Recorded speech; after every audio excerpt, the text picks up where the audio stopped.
Hello students and welcome back to our next lecture of JEE Main crash course. तो last lecture में हम लोगों ने quadratics and complex numbers के बारे में पढ़ा था एंड आई होप वो चैप्टर आपने अच्छे समझ लिया होगा और उसके पीवाईक्यूज भी आपने कर लिए होंगे। तो अब चलिए आगे बढ़ते हैं और हम अपना नेक्स्ट चैप्टर शुरू करते हैं जो कि मैंने लास्ट लेक्चर में ही बताया था। कौन सा है बोले तो नहीं हो ना? Permutations and combinations.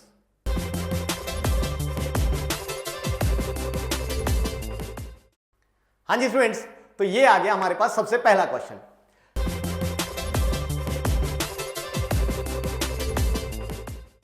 How many numbers lying between 100 and 1000 can be formed with the digits 0 1 2 3 4 6 7 if repetition of digits is not allowed. ध्यान से भाई देखो, पीएनसी के क्वेश्चन में जल्दबाजी मत करना क्योंकि यहां पे काउंटिंग ही करनी होती है और हमें लगता है काउंटिंग तो बड़े अच्छे से आती है, तो यूजुअली हमारे से गलती हो जाती है, तो इसलिए बड़े ध्यान से गिनना है। तो देखो हमें नंबर बनाने हैं बिटवीन 100 एंड 1000। जैसे हमने ये वाली चीज पढ़ी तो हमें पता लग गया कि जो भी नंबर बनना है वो 3 डिजिट नंबर बनना है। अब हमने डिजिट्स क्या यूज करने हैं? सिर्फ ये वाले। And if repetition of digits is not allowed, तो रेपिटेशन करनी नहीं है। तो चलिए प्लेसेस फिल करना शुरू करते हैं। सबसे पहले इस प्लेस पे ऑफ कोर्स 0 नहीं आ सकता, नहीं तो नंबर ही 2 डिजिट हो जाएगा। तो 0 को छोड़ के यहां कुछ भी आ सकता है, यानी यहां पे 1 आ सकता है, 2 आ सकता है, 3 आ सकता है, 4 आ सकता है, 6 आ सकता है या फिर 7 आ सकता है। तो this place can be filled in 6 ways. मान लो यहां पे 2 आ गया फॉर एग्जांपल। अब ये वाली प्लेस फिल करते हैं। अब इसको फिल करने के लिए जो डिजिट यहां यूज हो गया है वो यहां पे यूज नहीं हो सकता। हां बट 0 यहां आ सकता है, कोई दिक्कत नहीं है। इसका मतलब इस प्लेस पे 0 1 3 4 6 7 यानी इन 6 में से कोई भी आ सकता है। तो this place can be filled in 6 ways. अब यहां पे सपोज 6 आ गया। अब इस प्लेस को भरने के ऑफ कोर्स 5 वेज। सारी प्लेसेस भरनी है इसलिए क्या करेंगे, इन सबको मल्टीप्लाई। तो ये आ गया 36 into 5 which is of course 180। But अगर हम ऑप्शंस को ध्यान से देखें तो ऑप्शंस में तो नंबर है ही नहीं। ऐसे लिखा मतलब नंबर तो है बट कॉम्बिनेशन या परमुटेशन की फॉर्म में। इसका मतलब हमें इनको इवेल्युएट कर करके देखना पड़ेगा कि एक्चुअली हमारा आंसर क्या आ रहा है। तो चलिए देखें जरा ऑप्शन ए को। जब ऑप्शन ए देखा तो 7p3 यानी कि 7 फैक्टोरियल अपॉन 7 माइनस 3 यानी कि 4 फैक्टोरियल, यानी ये आ जाएगा 7 into 6 into 5 into 4 factorial upon 4 factorial. ये हुआ कैंसल। तो ये दिख रहा है 6 5 30, 30 इंटू 7 इज 210, यानी ऑप्शन ए तो नहीं हो सकता। सिमिलरली ऑप्शन बी को चेक कर लेते हैं। तो this is 10c4 minus 6p2। अब 10c4 आपको पता है क्या होते हैं? 10 factorial upon 6 factorial into 4 factorial. तो 10 फैक्टोरियल को हमने लिख लिया 10 into 9 into 8 into 7 into 6 factorial upon 6 factorial into 4 factorial को हमने लिख लिया 24, ताकि ये हो गया कैंसल। और यहां से 8 1 जा 8 3 जा 3 1 जा एंड 3 3 जा माइनस 6p2 यानी 6 factorial upon 2 factorial, sorry 4 factorial, यानी 6 into 5 which is of course 30। और ये यहां से दिख रहा है 7 3 जा 21, तो 210 माइनस 30 इज 180। इसका मतलब डेफिनेटली हमारा आंसर यही है। Answer is option B. यहां हमारा क्वेश्चन हो गया खत्म। आई थिंक सिंपल सा क्वेश्चन था। जैसे मैं हर लेक्चर में शुरू में 1-2 क्वेश्चन आसान आसान कराता हूं, 2-4 एक, ताकि आपका फ्लो बन जाए, जो जितने भी कॉन्सेप्ट्स हैं वो एक बार रिवाइज हो जाए, फिर धीरे धीरे लेवल बढ़ाते, है ना? ऐसे ही होता है, यही है मेरा ट्रेडिशन, उसी को फॉलो कर रहा हूं मैं। तो चलिए अब ये समझ आ गया होगा। इसके बाद हम बढ़ते हैं नेक्स्ट क्वेश्चन पे।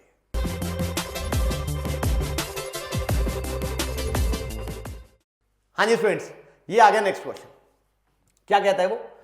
From 8 mathematics books, 6 physics books and 5 chemistry books, the number of selections that can be made by taking at least one book. कम से कम एक बुक हमने जरूर सिलेक्ट करनी है, चाहे वो फिजिक्स की आ जाए, चाहे केमिस्ट्री, चाहे मैथ्स की। और ब्रैकेट में लिखा हुआ है books of each type are considered alike. बहुत इंपॉर्टेंट वर्ड है ये, अलाइक। यानी 8 मैथ्स की बुक एक जैसी है, 6 फिजिक्स की बुक्स एक जैसी है और 5 केमिस्ट्री की बुक्स एक जैसी। अब मुझे इसकी टोटल नंबर ऑफ सिलेक्शंस की बात करनी है। तो आपको पता है जब हम अलाइक ऑब्जेक्ट्स में से सिलेक्शन की बात करते हैं तो क्योंकि अलाइक ऑब्जेक्ट्स हैं कौन सा आया ये तो मैटर नहीं करता, यानी कॉम्बिनेशन तो लग ही नहीं सकता। तो इस केस में जो मैटर करता है वो सिर्फ कि कितनी बुक्स आई, यही मैटर करता है। तो अगर आप ध्यान से देखो 8 मैथमेटिक्स बुक की अगर हम बात करें तो हो सकता है कि हम एक मैथ्स की बुक लें, 2 लें, 3 लें, 4 लें, 5 लें, 6 लें, 7 लें, 8 लें, या फिर कोई भी ना लें। तो यानी मैथमेटिक्स की बुक की सिलेक्शंस के बेस कितने आ गए? 9, क्योंकि 0 बुक सिलेक्ट हुआ एक तरीका, एक बुक सिलेक्ट हुई वो भी एक तरीका, कोई 2 बुक सिलेक्ट हुई उसका भी एक ही तरीका, कोई 3 बुक सिलेक्ट हुई उसका भी एक तरीका, एंड सो ऑन 8 की 8 बुक सिलेक्ट हुई उसका भी एक ही तरीका, because the books are alike. फिर फिजिक्स बुक की सीमत ले ली हम बात करें तो क्या आएंगी? 7, क्योंकि 0 1 2 3 4 5 6, एंड केमिस्ट्री के लिए 6, और इनको क्या कर दिया हमने? मल्टीप्लाई। तो ये आ गई total number of selections that can be made here from these much books. But इसमें अगर आप ध्यान से देखें एक केस वो भी आ गया जब कोई भी बुक सिलेक्ट नहीं हुई, बट हमें चाहिए बाय टेकिंग एटलीस्ट 1 बुक, इसलिए वो वाला एक केस क्या कर देंगे हम?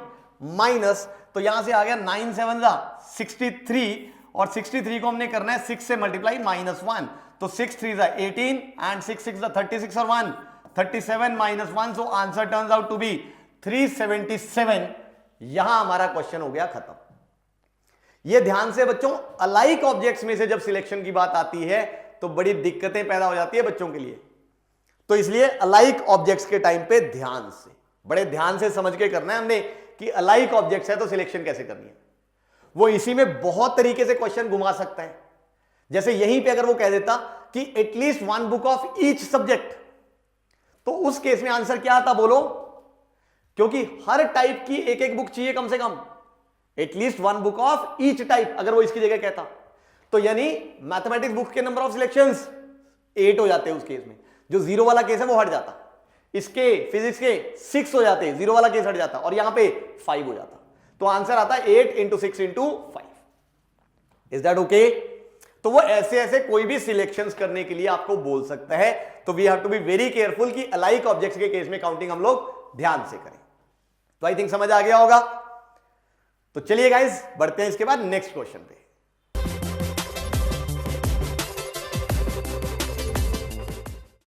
हाँ जी फ्रेंड्स, ये आ गया नेक्स्ट क्वेश्चन। क्या कहता है वो? Let n be the number of positive integers from 1 to 1000 which are neither divisible by 3 nor by 5 nor by 13, then write the sum of digits of n।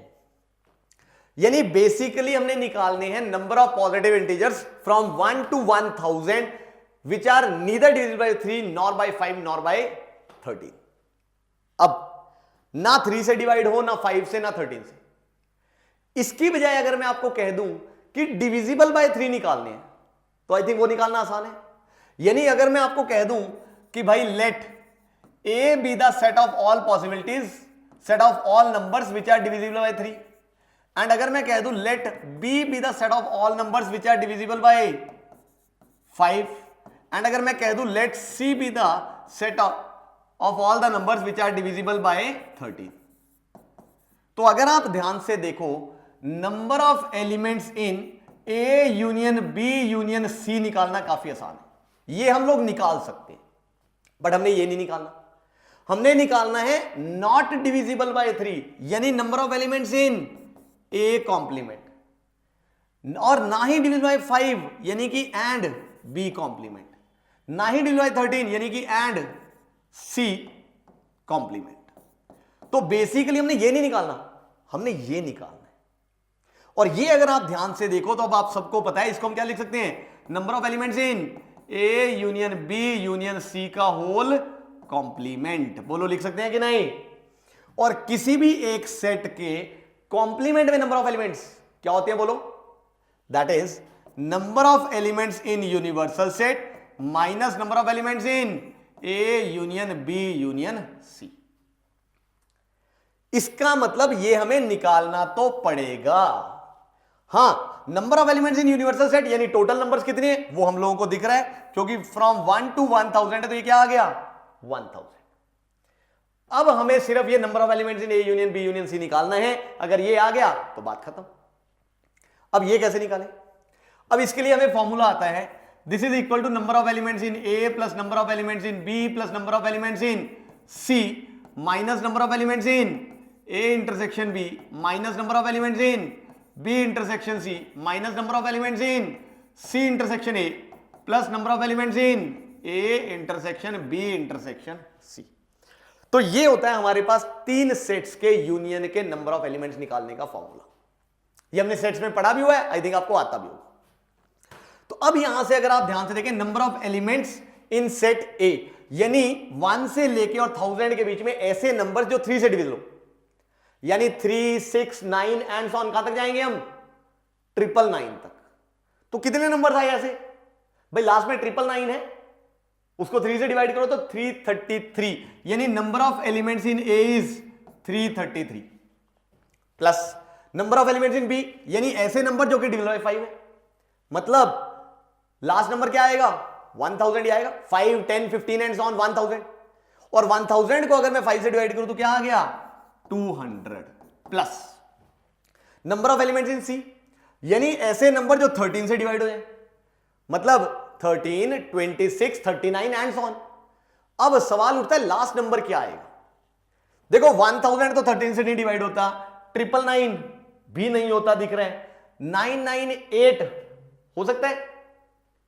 देखो ध्यान से, जब आप मान लो 998 को 13 से डिवाइड करते हो तो 13 7 जा 78, सॉरी 91, 13 7 जा 91, तो 998 है, मतलब 7 बचा, 8 बचा तो 88 13 से डिवाइड नहीं होता।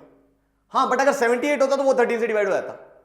इसका मतलब 998 तो नहीं, बट लास्ट नंबर 988 हो सकता है। देखो ये क्योंकि 13 से डिवाइड हो रहा है, 13 7 जा 91 और फिर 7 बचा 78, तो 13 7 जा, सॉरी 13 6 जा 78, यानी 988 डिवाइड हो रहा है। और 988 में जब मैं नेक्स्ट मल्टीपल ढूंढूंगा तो वो डेफिनेटली क्या आएगा?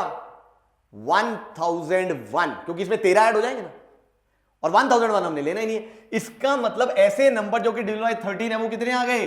76 माइनस, अब number of elements in A intersection B, मतलब ऐसे नंबर जो 3 से भी डिवाइड हो, जो 5 से भी हो, यानी किससे डिवाइड हो जाए? 15 से। 15, 30, 45 and so on. Last number क्या आएगा? अगर आप ध्यान से देखें, अगर मैं ले लूं सपोज 995, क्या 995 15 से डिवाइड हो जाएगा? अब 995 5 से तो हो रहा है, क्या 3 से भी हो रहा है? 9 9 18 प्लस 5 इज ऑफ कोर्स 23, जो कि 3 से डिवाइड नहीं होगा, तो 995 नहीं हो सकता। उससे और कम आओ, 990 5 से तो डिवाइड हो रहा है, क्या 3 से होगा? देखो ध्यान से, बिल्कुल हो जाएगा। तो इसका मतलब ए इंटरसेक्शन बी कहां से शुरू हुए हम लोग? 15, 30, 45 से लेके कहां तक गए? 990 तक। और 990 को अगर मैं 15 से डिवाइड करूं तो देखना जरा क्या आएगा भाई? 15 6 जा 90 और फिर बचा 9 तो 90, यानी 15 6 जा 90, तो ये आ गया -66। Then minus B intersection C, मतलब 13 और 5 दोनों से, यानी 65 से, तो 65 देन 130, तो लास्ट नंबर क्या आएगा? देखो अभी भी हमने देखा कि 988 जो है वो लास्ट नंबर है जो 13 से डिवाइड हो रहा है। अगर मैं इससे पहले वाला नंबर निकालूं जो 13 से डिवाइड होगा, वो है, बोलो 975, और 975 5 से भी डिवाइड होने, यानी 15 से डिवाइड होने वाला, सॉरी 65 से डिवाइड होने वाला लास्ट नंबर क्या मिल गया हमें? 975, क्योंकि वो 5 से भी हो रहा है, वो 13 से भी हो रहा है, यानी 65 से भी डिवाइड होगा। समझ आया? यानी 975 को किससे डिवाइड करना है हमने? 65 से। और जब मैंने इसको 65 से किया तो ये आ गया 65 1 जा 65 एंड 32 बचा तो 325, तो 65 5 जा 325, यानी ये आ गया 15। फिर माइनस सी इंटरसेक्शन ए, यानी 3 से और 13 से, यानी 39 से। अब 39 से जब हम करने लगे तो हमने कहा यार 988 ये 13 से डिवाइड हो रहा है, क्या ये 3 से हो रहा है? देखो ध्यान से, 8 और 8 16 और 9 25 नहीं हो रहा, क्योंकि सम ऑफ डिजिट्स डिविजिबल बाय 3 नहीं आ रहा ना, तो मतलब ये नंबर 3 से डिवाइड नहीं होगा, यानी अल्टीमेटली ये 39 से नहीं हो सकता। इससे पीछे वाला नंबर 975 देखो ध्यान से 3 से डिवाइड हो जाएगा, बिल्कुल 9 और 7 16 और 16 और 5 21, यानी सम ऑफ डिजिट डिविजिबल बाय 3 है, यानी 975 वो नंबर है जो 3 से भी डिवाइड हो रहा है और 13 से भी हो रहा है, यानी कि 39 से भी होगा। तो हमने 975 को अब डिवाइड करके देखना है किससे? 39 से। तो ध्यान से देखो 39 2 78, क्या बचा यहां पे 19, 195, 195 तो 39 5 यानी ये आ गया 5 एंड प्लस। समझ आ रहा है ना, ये तो सिंपल टेबल्स हैं और कुछ भी नहीं है। प्लस अब जो तीनों की इंटरसेक्शन में आई, यानी ऐसा नंबर जो इन तीनों से डिवाइड हो, मतलब इस बार हम क्या लेंगे, तीनों का एलसीएम। और तीनों का एलसीएम क्या आ गया 3 5 13 का, of course 15 into 13 which is of course क्या आ गया मेरे पास भाई 225, 15 इंटू 15 इज 225, उसमें 30 कम किए 195, यानी 195 के मल्टीपल्स। अब 195 के मल्टीपल्स लास्ट क्या मिलेगा हमें 975, क्योंकि 975 3 से भी डिवाइड हो रहा है, 5 से भी हो रहा है और 13 से भी हो रहा है, यानी यही मिलेगा लास्ट। अब कितने आई ये वाले, तो क्योंकि 195 से हम डिवाइड करके देख रहे हैं तो इसको हम डिवाइड करेंगे 195 से, तो करो जरा 195 से डिवाइड। अगर आप ध्यान से देखो 195 से जब हमने डिवाइड करना है, देखो 195 को अगर मैं 10 से करता तो 1950 आता, बट ये नंबर तो 975 है, मतलब उसके लगभग आधा। तो 5 से मल्टीप्लाई करना, 5 5 25, 2 5 9 36 और 2 नहीं 5 9 45 और 2 47, देन 4 5 1 4 और 9, यानी डेफिनेटली 5 मल्टीपल्स आ जाएंगे 195 के, यानी ये क्या आ गया +5। अब ऑफ कोर्स अगर हम इस सबको जोड़ें तो ये आ गया मेरे पास भाई 533 प्लस 76, तो 533 में हमने जोड़ना है 76 और 76 में 5 जोड़ा तो ऑफ कोर्स 81, तो ये आ जाएगा 4 8 और 3 11 और इधर आ गया 6, तो 614 और माइनस अगर हम कर दें तो ये क्या करना है हमने 40, तो ये क्या आ गया -106, यानी ये आ गया 6 गए तो 608 और 100 और गए तो 508। इसका मतलब अगर आप ध्यान से देखें यहां पे अगर मैं देखूं तो number of elements in A complement intersection B complement intersection C complement turns out to be 1000 -508 और वो आ गया मेरे पास ऑफ कोर्स आई थिंक 492। तो यहां से जो कैपिटल एन है बेटा वो आ गया 492। और अब हमें क्या लिखना है सम ऑफ डिजिट्स ऑफ दिस, तो 9 और 4 13 और 2 15, यानी सम ऑफ डिजिट्स इज 15, ये आ गया आंसर और यहां हमारा क्वेश्चन हो गया खत्म। समझ आया? ये ध्यान से बेसिकली तो सेट थ्योरी का है, बट क्योंकि ये टेबल्स वगैरह का और वो आ रही है डिविजिबिलिटी, तो इसलिए पी एंड सी के अंडर आ जाता है और ऐसे क्वेश्चन बहुत बार पूछे जाते हैं। Is that okay? इनफैक्ट यहां पे मैंने ये जो रिजल्ट लिखा है आपका कि भाई number of elements in A complement intersection B complement intersection C complement, ये जो रिजल्ट मैंने लिखा हुआ है बेसिकली ये रिजल्ट पी एंड सी के अंडर आता है। ये पढ़ा जाता है under the result of principle of inclusion and exclusion. ये उसका रिजल्ट है जो कि पी एंड सी का एक टॉपिक है। अगर बहुत सारे बच्चों ने principle of inclusion and exclusion पढ़ा होता है तो ये रिजल्ट उनको सीधा भी याद होता है। तो यानी मैंने जितनी देर ये यहां तक करने में करी उन्होंने सीधा ये रिजल्ट लगाया होगा और ये स्टेप्स बचा लिए होंगे। Is that okay? हां, ये principle of inclusion and exclusion याद है तो बहुत अच्छी बात है, नहीं याद है तो ये सेट थ्योरी तो पड़ी हुई है, वहीं का क्वेश्चन है। एंड इनफैक्ट ये प्रिंसिपल ऑफ इंक्लूजन एक्सक्लूजन की हेल्प से ही एक बड़ा इंपॉर्टेंट रिजल्ट बनता है हमारे पास परमुटेशन कॉम्बिनेशन में डीअरेंजमेंट का, जो कि ऑफकोर्स हमारे जेई मेन के सिलेबस में नहीं आता क्वेश्चन, जिसका जेई एडवांस्ड में आता है, बट जेई एडवांस में पूछा जाता है। तो इसलिए ये प्रिंसिपल ऑफ इंक्लूजन एक्सक्लूजन हमें आना चाहिए ताकि अगर हमें डीअरेंजमेंट्स का बात करनी हो तो हम लोग बात कर पाए। Is that okay? तो आई होप अच्छा क्वेश्चन था, थोड़ा टाइम लगा बट समझ आ गया होगा अच्छे से। तो अगर ऐसे क्वेश्चंस आए तो आपके जेई मेन में सॉल्व होने चाहिए और ऐसे क्वेश्चन जेई मेन में कई बार पूछे जाते हैं। Is that okay? तो चलिए गाइस, समझ आ गया है तो बढ़ते हैं नेक्स्ट क्वेश्चन पे।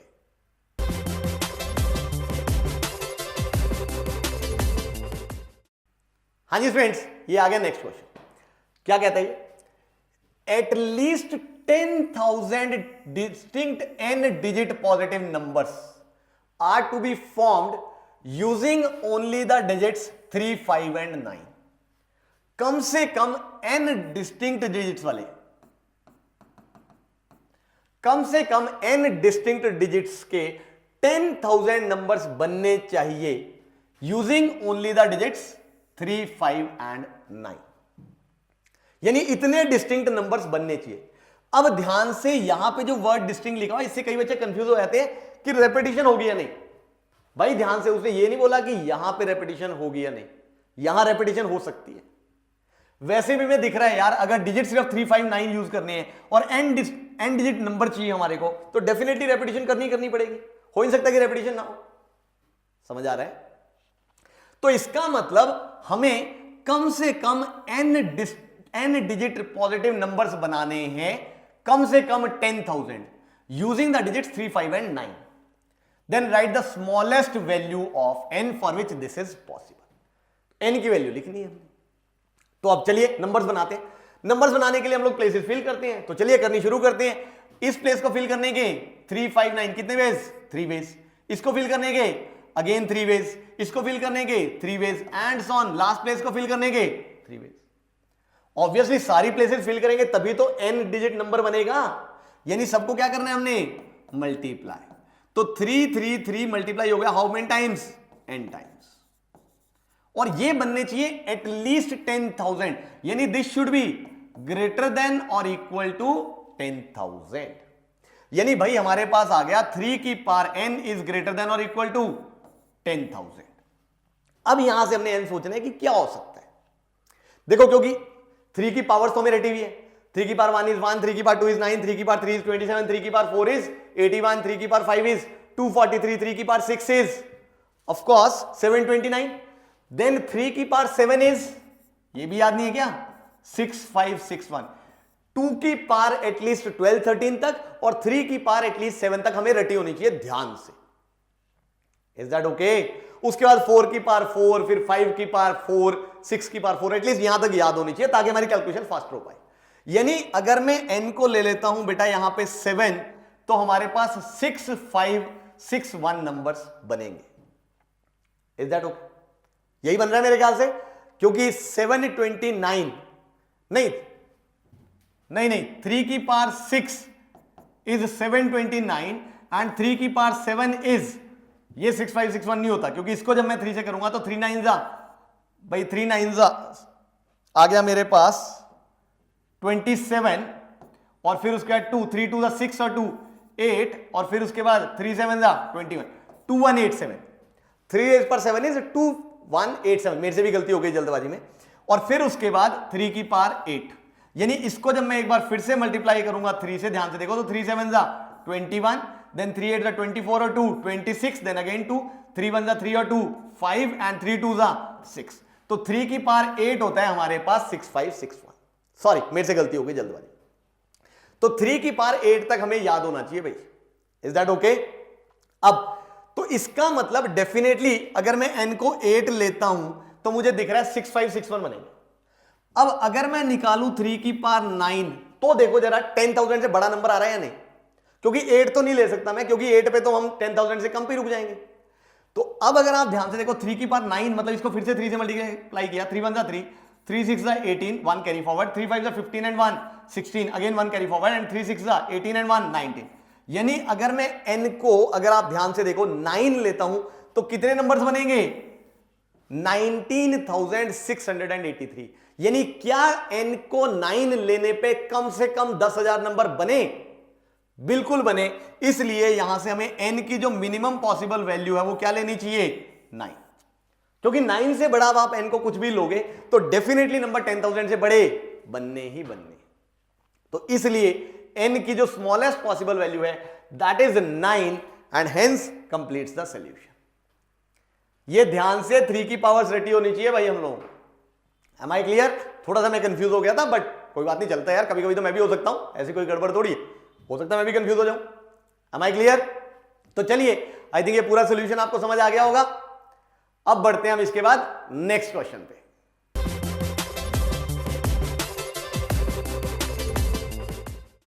हाँ जी फ्रेंड्स, ये आ गया नेक्स्ट क्वेश्चन। क्या कहता है वो? Total number of 5 digit numbers that can be formed using the digits 3 4 5 and 7। यानी 5 डिजिट नंबर्स बनाने using the digits 3 4 5 and 7 such that all of these digits appear in the number is k। Write the value of k by 10। यानी हमने 5 digit number बनाना है using the digits 3, 4, 5 and 7 और इसके साथ साथ वो कहता है all the digits appear in the number, यानी ये चारों डिजिट्स मुझे हर नंबर में दिखने चाहिए। मतलब कि अगर मान लो मैं एक नंबर ले लूं 3, 4, 5, 7, 7 तो मुझे ये वाला नंबर काउंट करना है। अगर मैं नंबर ले लूं सपोज 4, 4, 5, 3, 7 तो मुझे ये वाला नंबर भी काउंट करना है। अगर मैंने नंबर ले लिया 5, 5, 4, 4, 3 तो बोलो ये वाला नंबर काउंट नहीं करना, एंड सॉन एंड सॉन। तो ऐसे काउंटिंग करनी है, ऐसे नंबर्स बनाने हैं हमने। अब ध्यान से देखो यार, ऐसे नंबर्स बनाने का मतलब हुआ क्योंकि 4 ही डिजिट हैं और 5 डिजिट नंबर बनाना है, यानी एक नंबर इनमें से ऐसा होगा जो 2 बार आएगा, बाकी तीनों एक एक बार यूज होंगे। बोलो यस और नो, समझ आई ये चीज? तो चारों में से एक डिजिट ने रिपीट होना है, बाकी सब एक एक बार हो जाएंगे। और वो रिपीट कोई भी हो सकता है, 3 भी हो सकता है, 4 भी हो सकता है, 5 भी हो सकता है, 7 भी हो सकता है। तो इसलिए हम एक काम करते हैं, पहले 5 नंबर बना लेते हैं। तो 5 नंबर बनाने के लिए हम इन चारों में से पहले एक नंबर सिलेक्ट कर लेते हैं जो कि रिपीट होगा। अब 4 में से कोई भी एक नंबर सिलेक्ट करना है तो that can be done in how many veg? 4C1, यानी कोई एक नंबर है जो रिपीट हो रहा है। अब हमारे पास 5 डिजिट्स आ चुके हैं, देखो, क्योंकि 3, 4, 5, 7 और एक 5वां जो भी रिपीट हुआ है। वो 3 वाला केस भी आ गया हमारा 4C1 में, जब 5 रिपीट हुआ वो भी आ गया, 4 रिपीट हुआ वो भी आ गया, 7 रिपीट हुआ वो भी आ गया। यानी अब हमारे हाथ में 5 डिजिट्स आ चुके हैं। उन 5 डिजिट से हमने ये 5 डिजिट नंबर बनाना है। डिजिट से नंबर बनाने के लिए हम लोग अरेंजमेंट करते हैं, यानी हमारे पास 5 डिजिट्स हैं, उनको इन 5 प्लेसेस पे अरेंज करना है। बोलो अरेंज करने के वेज? ऑफ कोर्स 5 फैक्टोरियल नहीं, अपॉन में 2 फैक्टोरियल। क्यों किया मैंने अपॉन में 2 फैक्टोरियल? क्योंकि 5 डिजिट्स हैं जिनमें से 2 डिजिट्स क्या हैं? अलाइक। n ऑब्जेक्ट्स में से p ऑब्जेक्ट्स एक जैसे हैं और सबकी हम कर रहे हैं यहां पे अरेंजमेंट। तो n factorial upon p factorial. अब ये भी करना है, ये भी करना है, इसलिए क्या किया हमने दोनों को? मल्टीप्लाई। तो 4C1 is 4 into 5 factorial 120, 120 upon 2 is 60, तो ये आ गया 240, यानी जो k की वैल्यू है भाई वो आ गया 240। अब हमने क्या निकालना था? k बाय 10, तो answer turns out to be 24 और यहां हमारा क्वेश्चन हो गया खत्म। I think got it. कैसे हमने ये काउंटिंग करी है? ध्यान से, छोटी छोटी चीजें हैं बट काउंटिंग करने में बड़ी दिक्कत हो जाती है, तो इसलिए हमें पता होना चाहिए काउंटिंग करनी कैसे है। आई होप क्लियर है ये वाली चीज। तो चलिए गाइस, अगर ये भी समझ आ गया है तो बढ़ते हैं हम लोग नेक्स्ट क्वेश्चन पे।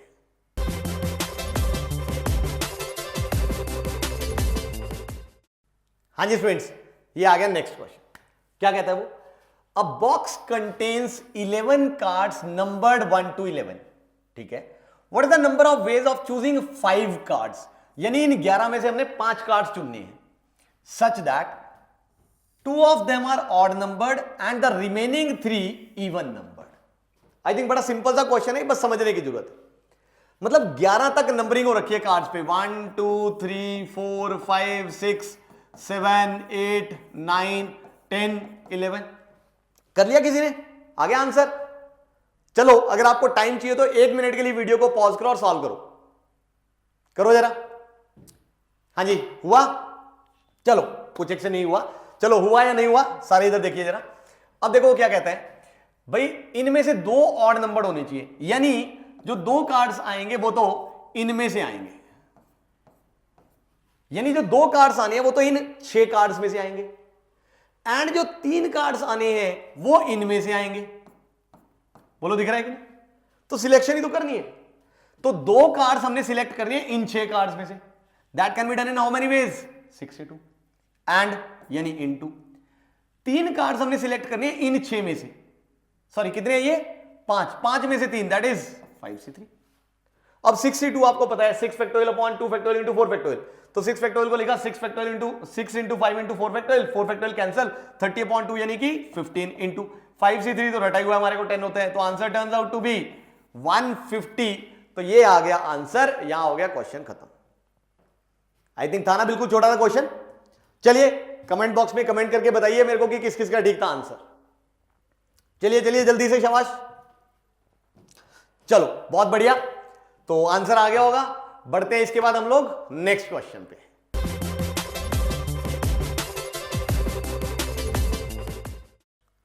हाँ जी स्टूडेंट्स, ये आ गया नेक्स्ट क्वेश्चन। क्या कहता है? There are 6 true signs and 3 false signs. Number of ways of arranging all signs so that no 2 false signs occur together. बहुत ही इंपॉर्टेंट क्वेश्चन, बहुत ज्यादा इंपॉर्टेंट जेईई के पर्सपेक्टिव से।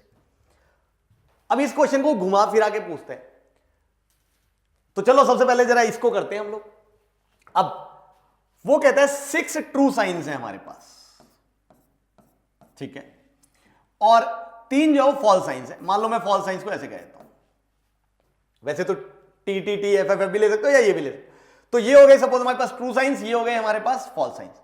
अब इन सबको हमने अरेंज करना है so that no 2 false signs occur together.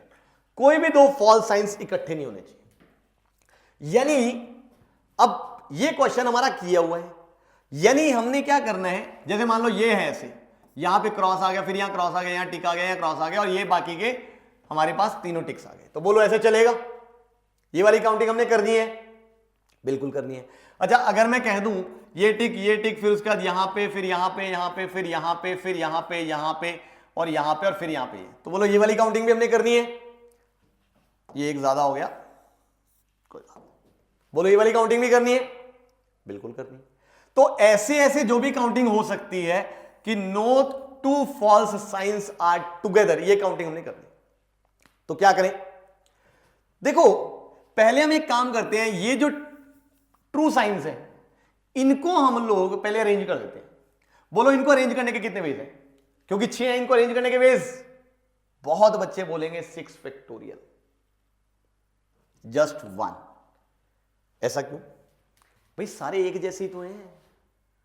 True science तो ट्रू ही होता है, उसमें क्या है डिस्टिंक्ट। कॉमन सेंस तो लगाओ ना साथ में। अब यहां वो थोड़ी देगा कि all true signs are considered to be alike. भाई ट्रू तो ट्रू होता है, बात खत्म। तो इसलिए सारे एक जैसे हैं, इसलिए सबको अरेंज करने के वेज जस्ट 1। अब अगर आप ध्यान से देखो, आप क्रॉस साइन को चाहे आप यहां रख लो, चाहे यहां रख लो, यहां रखो, यहां रखो, मतलब इनके जो बीच में जगह है 1 2 3 4 5 6 और 7, इन 7 जगहों में से किन्हीं भी 3 जगह पे अगर हम ये वाले फॉल्स साइंस रख दें तो बोलो no 2 false signs are together, yes और नो?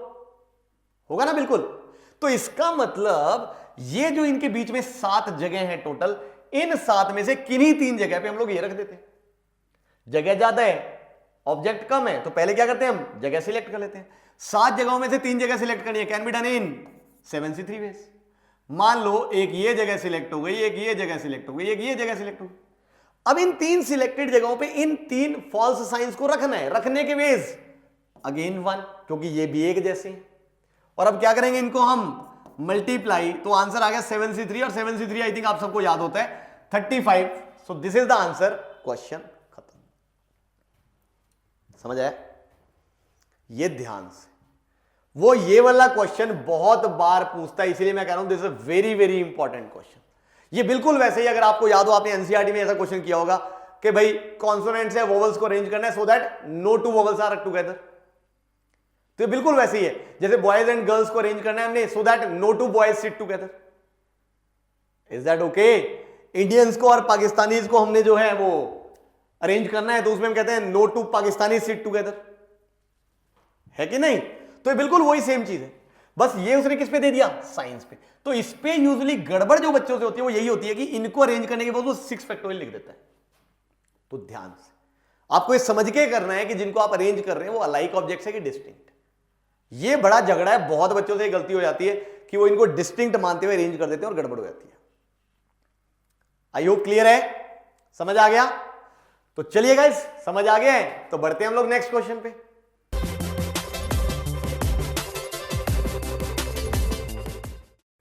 हाँ जी स्टूडेंट्स, ये आ गया नेक्स्ट क्वेश्चन। क्या कहता है वो, अब इसमें देखिए जरा। It says number of arrangements that can be made out of all the letters of the word institute so that sum of the vowels are always separated is k, then the sum of digits of k is sum of the vowels are separated. इसका मतलब क्या है? अच्छा पहले देखें जरा इसमें vowels है क्या? I, फिर उसके बाद एक और I, फिर उसके बाद U और फिर उसके बाद E. तो एक तो है ये चार vowels, इसके अलावा कॉन्सोनेंट्स है क्या क्या है? N, then S, then T, then again T and then again T. तो आई थिंक यही है, 4 2 6 3 9, तो 4 और 3 7 और 2 9, बिल्कुल ठीक.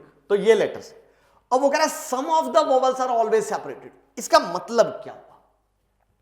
देखो जब आपको काउंटिंग करनी है ना तो क्वेश्चन को समझना बड़ा जरूरी है हमें. तो पहले हम क्वेश्चन को समझते हैं, क्योंकि 4 वोवल्स है तो इनमें से कुछ सेपरेटेड जरूर होने चाहिए. यानी हमने वो अरेंजमेंट लेनी है जिसमें मान लो कि N S T, फिर आ गया हमारे पास I U, देन हमारे पास आ गया T T और सपोज E. तो अगर हम इस अरेंजमेंट की बात करें तो हमने ये वाली अरेंजमेंट लेनी है. क्यों? इसमें 3 तो इकट्ठे हैं बट एक क्या हो गया? अलग. तो some of the vowels are always separated. तो यानी ये वाली काउंटिंग हमने करनी है. समझ आया?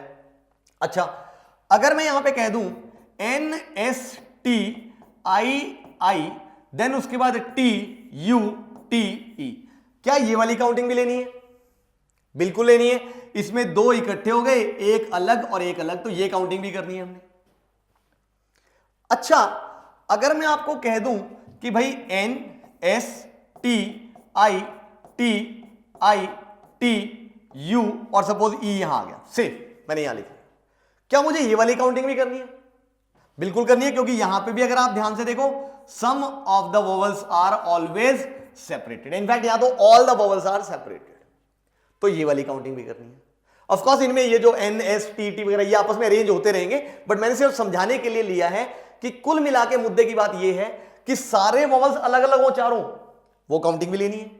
2 वोवल्स इकट्ठे हो, 2 अलग अलग हो, वो भी लेने हैं. इनफैक्ट 2 इकट्ठे वो भी लेने हैं, और 3 इकट्ठे और 1 वोवल अलग, वो काउंटिंग भी लेनी है. अब इसके अलावा अगर आप ध्यान से देखो तो एक काउंटिंग बच गई जो हमें नहीं लेनी. कौन सी? N S T I U E T T. ये वाली काउंटिंग हमने नहीं लेनी, क्योंकि इसमें जो चारों के चारों वोवल्स हैं वो क्या हैं? इकट्ठे हैं. इसको छोड़ के बाकी ये जितनी पॉसिबिलिटीज है वो सारी लेनी है. अब एक तो तरीका भाई केसेस बना लो और वहां से कर डालो. दिख रहा है वो काफी लेंदी है, क्योंकि फिर कौन कौन से सेपरेट हुए, फिर 2 अलग 2 इकट्ठे, फिर 2 इकट्ठे एक एक अलग अलग, बहुत सारे केसेस बन जाएंगे, तो गलती होने के चांसेस बहुत है. ये वाला केस हमने छोड़ना है, और इसी केस की काउंटिंग सबसे आसान है. अगर तुम ध्यान से देखो, जब सारे इकट्ठे रहे आती है काउंटिंग. सारे इकट्ठे रहते हैं तो काउंटिंग कैसे करते हैं? हम सबका बना देते हैं एक बंडल. सबको विल ट्रीट, एक रस्से में बांध के will treat this as a single object, है कि नहीं? और ये अरेंजमेंट करनी बड़ी आसान है, बट मुझे यही वाली करनी नहीं है. तो इसलिए अगर मैं यहां पे रिक्वायर्ड नंबर ऑफ वेज की बात करूं तो what I can say, total minus all 4 together. बोलो कह सकता हूं? इंपॉर्टेंट चीज देखो, मैंने कैसे समझ के क्वेश्चन को फिर मैं आगे बढ़ा तो अपने आप जवाब मिला कैसे. वेरी वेरी इंपॉर्टेंट थिंग कि हम क्वेश्चन को समझें, प्रॉब्लम को पहले इंटरप्रेट करें. आई होप क्लियर. अब टोटल अरेंजमेंट, यानी ये चारों को इकट्ठा रखना है. यानी अब मुझे टोटल में, सॉरी यहां पे इन चारों को इकट्ठा रखना है, बट टोटल में मैंने ये सारे ऑब्जेक्ट्स को अरेंज करना है. कितने ऑब्जेक्ट्स हैं मेरे पास? अगर आप ध्यान देखो 1 2 3 4 5 6 7 8 9 ऑब्जेक्ट्स उनको अरेंज करना है. कितने वेज? 9 फैक्टोरियल अपॉन, क्योंकि उनमें से कुछ एक जैसे हैं. एक जैसे क्या क्या है? 2 I एक जैसे हैं तो 2 फैक्टोरियल, और 3 T एक जैसे इसलिए 3 फैक्टोरियल माइनस. अब ऑल 4 वोवल्स टुगेदर तो माइनस. अब कितने ऑब्जेक्ट्स हैं? जब सबको इकट्ठा रखना है तो रस्सी बांध के हमने इसको एक ऑब्जेक्ट बना लिया. तो अब कितने ऑब्जेक्ट्स हैं? एक ऑब्जेक्ट, 2 ऑब्जेक्ट, 3 4 5 और 6, तो 6 ऑब्जेक्ट्स को अरेंज करना है. अरेंज करने के बेस 6 फैक्टोरियल अपॉन. अब इन 6 ऑब्जेक्ट्स में से ये 3 एक जैसे इसलिए 3 फैक्टोरियल. ये ध्यान से, this is a single object और इसके जैसा और कोई है नहीं. बट हां, ये जो बंडल के अंदर जो चारों जो ढीठ बैठे हुए हैं वोवल्स, ये आपस में तो अरेंज हो ही सकते हैं, आपस में तो अरेंज होने में कोई हर्ज नहीं है। यानी ये जो चारों बंडल के अंदर बचे हैं उनकी अरेंजमेंट भी हो सकती है। तो इनटू, अब ये चार ऑब्जेक्ट्स हैं और ये आपस में अरेंज होंगे। बोलो आपस में अरेंज होने के कितने वेज? 4 फैक्टोरियल अपॉन 2 फैक्टोरियल, क्योंकि चार में से दो एक जैसे। तो ये आ गया हमारा आंसर। अब ऑफ कोर्स आपको इसको सिंप्लीफाई करना है, सिंप्लीफाई करोगे you will get the answer. 9 factorial बहुत बड़ा नंबर होता है, बट ऑफ कोर्स मैं काम करता हूं यहां पे भाई 9 फैक्टोरियल को मैं लिख लेता हूं 9 into 8 into 7 into 6 factorial, and of course नीचे आ गया 2 into 3 factorial which is 6, minus this is 6 factorial into 4 factorial को मैं लिख लेता हूं 4 इंटू 3 फैक्टोरियल अपॉन 3 फैक्टोरियल, और इंटू क्या आ गया 2। तो ध्यान से देखो यार 6 फैक्टोरियल आया कॉमन, इज दैट ओके? अब जब 6 फैक्टोरियल कॉमन आ गया तो यहां पे क्या बना मेरे पास भाई, ये तो कॉमन चला गया, तो यहां से ये क्या बचा 9 into 8 into 7 upon 2 into 6 minus ये 6 फैक्टोरियल कॉमन गया, 3 फैक्टोरियल से 3 फैक्टोरियल हुआ कैंसिल, तो यह आ गया 4 अपॉन 2 विच इज 2। तो ये आ गया, अगर आप ध्यान से ऑब्जर्व करें भाई 2 ऑफ कोर्स 4 जा, दिस इज 2 3 जा, 2 2 जा, 3 1 जा एंड 3 3 जा। तो ये बन गया 3 into 2 6, 6 into 7 is 42, 42 minus 2 is 40, यानी ये आ गया 6 factorial which is 720 into of course 40। और ये अगर आप ध्यान से देखो 2 जीरो लग गए, 4 2 जा 8 एंड 4 7 जा 28, तो ये आ गया 28800, यानी कि जो k की वैल्यू है भाई वो आ गई ये। और अब हमने लिखना है सम ऑफ डिजिट्स ऑफ k, तो आ गया 8 और 8 16 और 2 18, so answer turns out to be 18। यहां हमारा क्वेश्चन हो गया खत्म। Is that okay? ध्यान से वो जानबूझ के देखो आपसे ऐसी ऐसी चीजें पूछ रहा है ताकि आपको पूरा आंसर तक निकालना पड़े, वरना तो वो अगर के बारे में सीधा पूछता तो हो सकता है हमारा आंसर पहले ही थोड़ा इतना काम नहीं करना पड़ता हमें, शायद ऊपर ही आइडिया लग जाता कि ये ऑप्शन नहीं हो सकता ये होगा। तो वो जानबूझ के आपको लास्ट तक पहुंचा रहा है, तभी ऐसी ऐसी चीजें पूछ रहे हैं वो। Is that okay? तो आई होप समझ आ गया होगा पूरे का पूरा सोल्यूशन कि हमने कैसे किए हैं। तो चलिए गाइस बढ़ते हैं नेक्स्ट क्वेश्चन पे।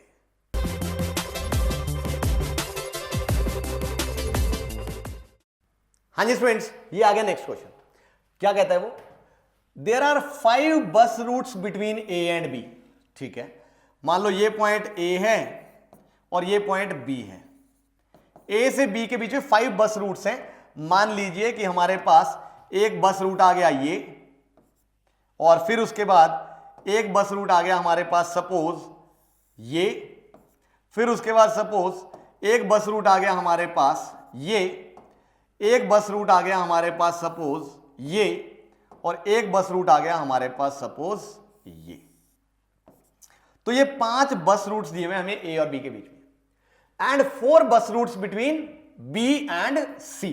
4 बस रूट्स है बिटवीन बी एंड सी। तो मान लो ये सी है, अब बी से सी पे 4 बस रूट्स हैं, मान लीजिए एक, फिर उसके बाद ये वाला 2, फिर उसके बाद सपोज ये है 3, एंड सपोज ये आ गया हमारे पास 4। ये 4 बस रूट्स हैं। फिर वो कहता है a man can travel round trip in number of ways by bus from A to C via B. Round trip पे जाना है उसको। राउंड ट्रिप का मतलब क्या हुआ? यानी वो ए टू सी जाएगा वाया बी, मतलब ए से वो गया बी पे और फिर से वो गया सी पे, फिर सी से आया बी पे और बी से वापस आ गया ए पे। ये है उसका राउंड ट्रिप। अगर आप ध्यान से देखें, राउंड ट्रिप का मतलब जहां से शुरू किया वहीं वापस पहुंच गया वो। I hope clear? अब if he does not want to use a bus route more than once, यानी जिस रास्ते को उसने एक बार यूज कर लिया उसको वो दोबारा यूज नहीं करना चाहता, then the number of ways in which he can make a round trip is. आया क्वेश्चन समझ में? चलिए अगर समझ आया तो 2 मिनट के लिए वीडियो को पॉज करो और क्वेश्चन को सॉल्व करो जाए, देखें किस किस को समझ आया। शाबाश करिए। हुआ नहीं? कईयों की सिटिविटी गुल हो गई, कोई बात नहीं, चलो देखते हैं। देखो अब उसने ए से बी पे जाना है, फिर बी से सी पे, फिर सी से बी पे और फिर बी से ए पे वापस आना है। बट एक बार जो रूट यूज हो गया वो दोबारा यूज नहीं करेगा। तो चलो सबसे पहले हम बात करते हैं जब वो ए से बी पे गया तो कितने वेज में जा सकते हैं, क्योंकि 5 रास्ते हैं जाने के लिए, तो ए टू बी जा सकता है वो हाउ मेनी वेज में? 5 वेज में, पांचों में से कोई भी एक रास्ता यूज कर लेगा। मान लो उसने ये वाला रास्ता यूज कर लिया ए से बी जाने के लिए, अब वो जाएगा बी से सी पे। तो बी से सी जाने के लिए उसके पास कितने रास्ते हैं? 4, चारों में से कोई एक यूज करेगा, तो यानी 4 वेज। सपोज उसने ये वाला यूज कर लिया, इज दैट ओके? अब वो सी से वापस आएगा बी पे। अब सी से बी पे आने के लिए ये वाला रास्ता जो वो ऑलरेडी यूज कर चुका है वो नहीं दोबारा यूज करेगा। इसका मतलब सी से बी आने के लिए उसके पास कितने रास्ते हैं? 3, यानी सी से बी पे आ सकता है वो 3 वेज। मान लो उसने ये वाला रास्ता यूज कर लिया और अब वो बी से आएगा ए पे। अब बी से ए पे आने के लिए कितने रास्ते हैं उसके पास? अगर आप ध्यान देखो, जो यूज हो चुका वो नहीं यूज करेगा, तो कितने बच गए? 4। तो बी से ए पे आने के वेज 4, तो ये रास्ता वो यूज करेगा। अब क्योंकि उसको राउंड ट्रिप करना है, मतलब ये रास्ता भी यूज करेगा, ये भी एंड ये भी। एंड का मतलब क्या करेंगे? इन सबको हम लोग मल्टीप्लाई। ये भी एक इंपॉर्टेंट होता है हमारे पास रिजल्ट, कि हम मल्टीप्लाई करें कि ऐड करें। एडिशन रूल की मल्टीप्लीकेशन रूल, परमुटेशन कॉम्बिनेशन में पढ़ा हुआ है हमने ये। अगर किसी ने नहीं पढ़ा हुआ तो मेरा लेक्चर पढ़ा हुआ है वहां पे, पीएनसी का पहला लेक्चर, उसमें मैंने एडिशन रूल मल्टीप्लिकेशन रूल कराया हुआ है, तो देख लो एक बार जाके, वहां से आपको हेल्प मिल जाएगी काफी। तो यहां से हमारा आंसर आ गया बेटा ये। अब इसको मल्टीप्लाई करेंगे, 5 4 20, 20 को 3 से किया 60, 60 को 4 से किया of course 240। So answer turns out to be option A, that is 240। यहां हमारा क्वेश्चन हो गया खत्म। समझ आया? बढ़िया क्वेश्चन था ना, मजेदार था कि नहीं? जल्दी से बता दो मुझे कमेंट करके क्वेश्चन बढ़िया था कि नहीं। तो चलिए, बढ़िया था, तो फिर इसके बाद हम लोग बढ़ते हैं नेक्स्ट क्वेश्चन पे।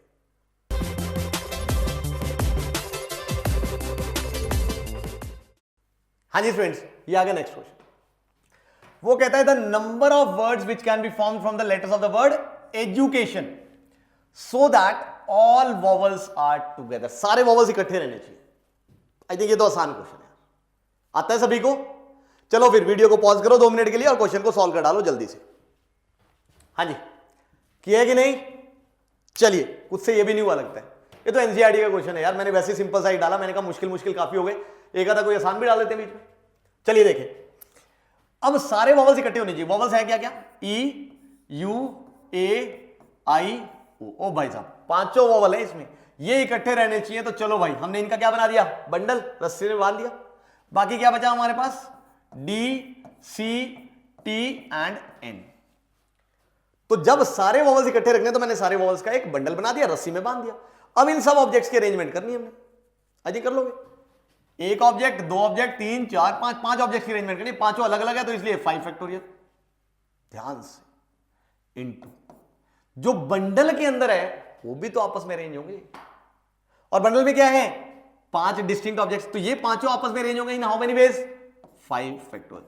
सो आंसर इज 120 इंटू 120, और क्योंकि यहां पे 12 इंटू 12 विच इज 144 और 2 0 और लग जाएंगे, तो इसलिए answer turns out to be 14400। I think simple सा छोटा सा क्वेश्चन कर लिया होगा आप सभी ने। 2 ही मिनट का था यार, मेरे ख्याल से ज्यादा देर का तो था ही नहीं ना, बहुत ज्यादा कैलकुलेशंस थी। Is that okay? तो चलिए, आई होप समझ आ गया होगा। तो बढ़ते हैं इसके बाद हम नेक्स्ट क्वेश्चन पे।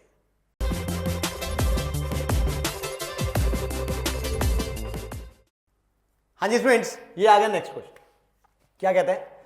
The number of numbers divisible by 4 that can be formed by 4 different even digits is K, then write the sum of the digits of K. ठीक है, तो हमने नंबर बनाना है डिविजिबल बाय 4, वो भी 4 डिफरेंट इवन डिजिट्स यूज करके। यानी जो भी नंबर बनेगा वो 4 डिजिट्स का बनेगा। डिजिट्स सारी कैसे यूज करनी है? इवन। इवन यानी कि 0 2 4 6 एंड 8। सिर्फ इन्हीं डिजिट्स का यूज करके हमने 4 डिजिट नंबर बनाना है, वो भी डिविजिबल बाय 4।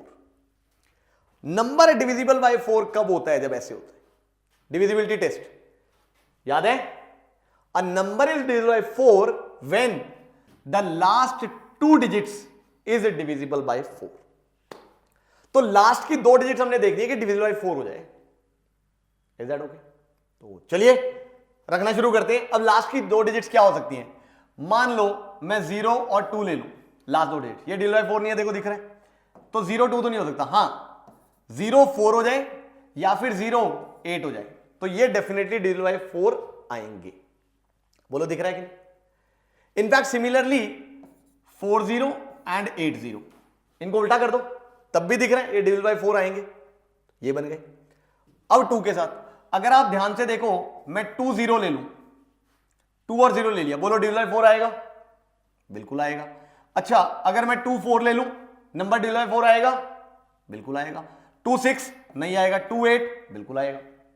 अब इनको उल्टा भी ले लो, यानी कि भाई 2 0 को अगर हम लेंगे 0 2 नहीं हो सकता, बट 4 2 नहीं हो सकता, 8 2 नहीं हो सकता, तो ये तो दिख रहा है और कोई नहीं आ सकता उल्टे में। अच्छा अब 4 से लो, अगर मैं 4 0 ले लूं, ऑलरेडी ले चुका हूं। अच्छा 4 2 लूं, नहीं। 4 6 लूं, नहीं। 4 8 लूं, बिल्कुल नंबर डिवाइड बाय 4 आएगा। 4 8 का उल्टा ले लूं, 84, तब भी नंबर डिवाइड बाय 4 आएगा, देखो दिख रहा है कि नहीं। अच्छा अब 6 से लेते हैं, 6 0 ले लें, 60 बोलो आएगा कि नहीं डिवाइड बाय 4, बिल्कुल बनेगा आई थिंक। उसके बाद 6 2 6 4, 6 4 के बाद 6 8, ये भी डिवाइड बाय 4 आएगा, बोलो दिख रहा है कि नहीं। अब उल्टे ले लो, 0 6 लेंगे बात नहीं बनेगी, हाँ 46 लेंगे तब भी बात नहीं बनेगी, 86 लेंगे तब भी बात नहीं बनेगी। Is that okay? तो ये हमने 6 वाले ले लिए। अब 8 पे आ जाओ, 8 0 80 ऑलरेडी ले चुके हैं, 8 2 82 पे बात नहीं बनने वाली, 8 4 84 पे बात बनेगी बट हम ऑलरेडी ले चुके हैं, 8 6 86 पे बात नहीं बनने वाली। यानी यही केसेस है, यही केसेस है जब डिवाइड बाय 4 नंबर बन सकता है। अब हर एक केस की काउंटिंग क्या है? काउंटिंग अगर आप ध्यान से देखो, जैसे मैंने मान लो ये बनाना है, ये 4 डिजिट नंबर बनाना है और लास्ट में क्या आएगा 0 4, यानी ये वाली प्लेसेस तो फिक्स है, एक एक वे इनको फिल करने का।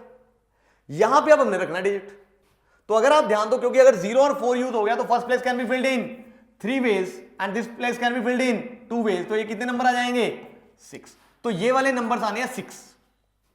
इनफैक्ट ये वाले भी सिमिलरली दिख रहा है 6, ये वाले भी दिख रहा है 6, ये वाले भी दिख रहा है 6, ये वाले भी दिख रहा है 6।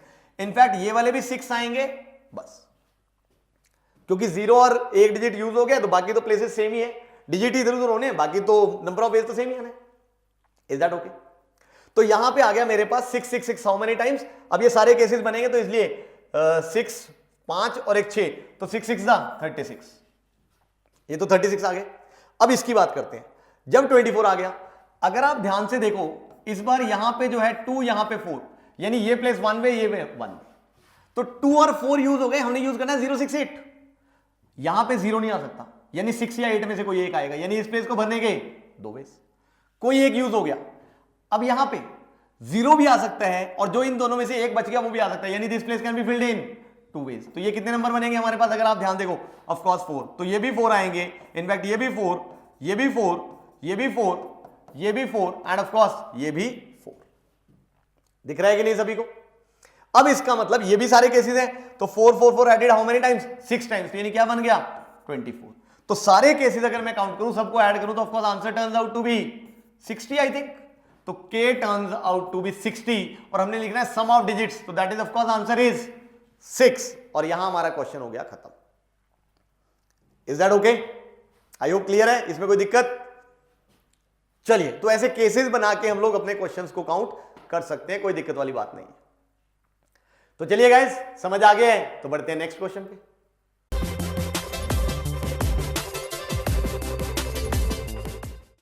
हाँ जी फ्रेंड्स, ये आ गया नेक्स्ट क्वेश्चन। क्या कहता है? A committee of 6 is to be chosen from 8 men and 6 women। ठीक है, 8 men and 6 women में से हमने 6 की कमेटी बनानी है, so as to contain at least 3 men and at least 2 women, यानी कम से कम 3 मैन होने चाहिए और कम से कम 2 वुमेन होनी चाहिए। इसका मतलब मैन कम से कम 3 लेने ही लेने, कमेटी 6 की बननी है तो वुमेन 3 लेने पड़ेंगे, या फिर अगर मैन हमने 4 ले लिए तो वुमेन डेफिनेटली 2 लेनी पड़ेगी, या फिर मैन अगर हमने 5 ले लिए तो वुमेन 1 केस ही नहीं राइज होता, क्योंकि कम से कम 2 वुमेन तो लेनी ले। इसका मतलब 6 की कमेटी या तो ऐसे बनेगी या फिर ऐसे बनेगी। अब the number of different ways in which this can be done if 2 particular women refuse to serve in the same committee, यानी 2 कोई पर्टिकुलर वुमेन है, से W1 एंड W2, अब वो कहते हैं कि हम सेम कमेटी में काम नहीं करेंगे। तो इसका मतलब अगर W1 किसी कमेटी में काम कर रही है तो W2 नहीं करेगी, या फिर अगर W1 काम नहीं कर रही है तो W2 काम कर रही है, ये भी हमने गिनना है, या फिर किसी कमेटी में ना W1 काम कर रही है ना ही W2 काम कर रही है, ये भी हमने गिनना है। यानी अगर दोनों ने सेम कमेटी में काम नहीं करना तो ये पॉसिबिलिटीज हमने सारी काउंट करनी है। Is that okay?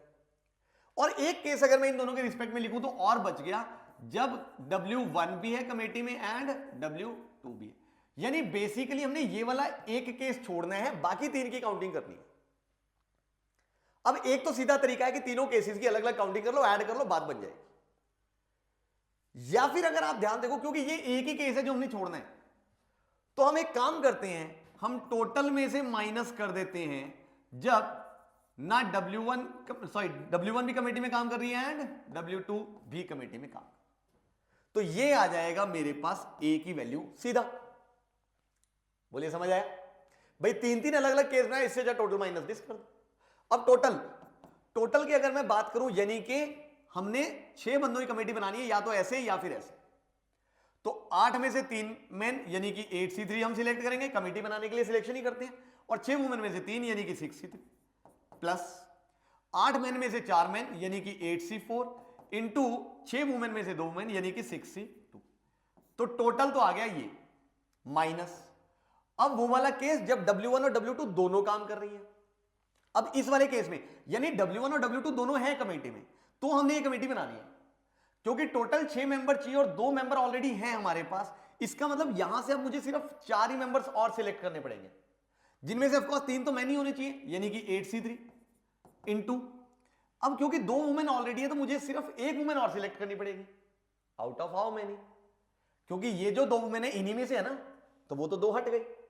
तो जो 1 वुमेन हमने सिलेक्ट करनी है वो बची हुई 4 में से सिलेक्ट करेंगे, and that can be done in 4C1 plus ये वाला केस, यानी 2 वुमेन तो ऑलरेडी है, और अगर हमने ये कमेटी बनानी है 6 की, तो 2 तो वुमेन है हमारे पास, यानी हमें सिर्फ क्या करना है, 8 में से 4 मेन सिलेक्ट करने हैं, that can be done in 8C4। तो अब दिस माइनस दिस करो, सिंप्लीफाई करो, गेट द आंसर। अब 8C3 आई थिंक आप लोगों को दिख रहा है, this is 8 factorial upon 5 factorial into 3 factorial. तो 8 फैक्टोरियल को हमने लिख लिया 8 into 7 into 6 into 5 factorial, 5 factorial हुआ कैंसिल। तो ये आ गया 8 इंटू 7 इंटू 6 अपॉन में 3 फैक्टोरियल, और 3 फैक्टोरियल होता है 6, यानी कि वो भी कट गया।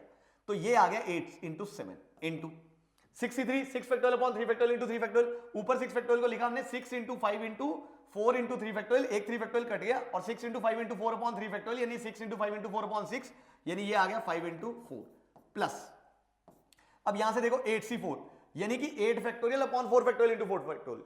तो 8 फैक्टोरियल को हमने क्या लिख लिया भाई, 8 into 7 into 6 into 5 into 4 factorial, और नीचे एक 4 फैक्टोरियल कैंसिल हो गया, और नीचे एक 4 फैक्टोरियल जो बचा दैट इज 24 यहां आ गया, इंटू ऑफकोर्स 62। अब 62 शायद आपको रटा ही होता है, ये क्या होता है हमारे पास ऑफकोर्स 15, ये तो रटा होना चाहिए यार, इतना छोटा नंबर है, माइनस। अब 8C3 हमने अभी भी देखा, दैट इज 8 इंटू 7 इंटू 5 और into 4C1 which is of course 4। Is that okay? यही किया ना हमने। फिर उसके बाद प्लस, अब 8C4 भी हमने अभी भी इवैल्यूएट किया, देखो क्या आएगा हमारे पास, 8 into 7 into 6 into 5 upon of course 24। आई होप डन है ये वाली चीज। अब यहां से अगर हम देखें, इसको सिंप्लीफाई कर लेते हैं, देखो ये बनेगा 8 7 56 and this is 20, 56 into 20 is 56 into 2 is 112, तो ये आ गया 1120 प्लस यहां से दिख रहा है 8 1 8 3 एंड दिस इज 3 1 एंड 3 2, तो ये बन गया 7 5 35, और नहीं in fact 15 into 7 is 105 and into 10 is 1050, और भी इजी हो गई कैलकुलेशन। ऑफकोर्स माइनस यहां से दिख रहा है 8 इंटू 7 इज 56, और 56 इंटू 20 क्या बन गया, ये तो सेम ही आ गई ये वाली चीज। एक मिनट यार, ये मैंने यहां पे गलत लिख दिया ना, ये वाला 5 फालतू में आ गया, 8 इंटू 7 बनना था और इंटू क्या आना था यहाँ पे 4, सॉरी मेरे से गलती हो गई। तो 8 इंटू 7 इज 56, और 56 को ऑफकोर्स हमने किससे किया यहां पे, 56 को हमने किया 4 से, तो क्या बना I think 224 and plus this is 8 3 and this is 3 2 तो 7 5 35 एंड 2, तो ये बन गया 70। तो यहां से आ गया, अगर आप ध्यान से देखें भाई 0 then 5 2 7 and this is 1 and this is 2170 minus यहां से ये बन गया मेरे पास 4 7 और 2 9, और ये आ गया मेरे पास 2। तो यहां से जब हमने माइनस किया तो 10 माइनस 4 इज 6, और यहां से अगर आप ध्यान से देखो 16 माइनस 9 इज 7, और यहां से 10 माइनस 2 इज 8 और यहां से 1 कैरी फॉरवर्ड गया तो ये, तो a की वैल्यू आ गई बेटा मेरे पास 1876। अब हमने निकालना है a अपॉन 67, तो यानी 1876 अपॉन 67, तो इसको हमें मल्टीप्लाई करना पड़ेगा। 67 को हमने 20 से किया तो बात नहीं बनेगी क्योंकि 1200 के आसपास आएगा। 3 से करेंगे तो 67 इंटू 3, तो ये आ जाएगा मेरे पास 2000 के आसपास। तो 67 को हम 30 से कर सकते हैं, बट 30 से करने में बात नहीं बनेगी।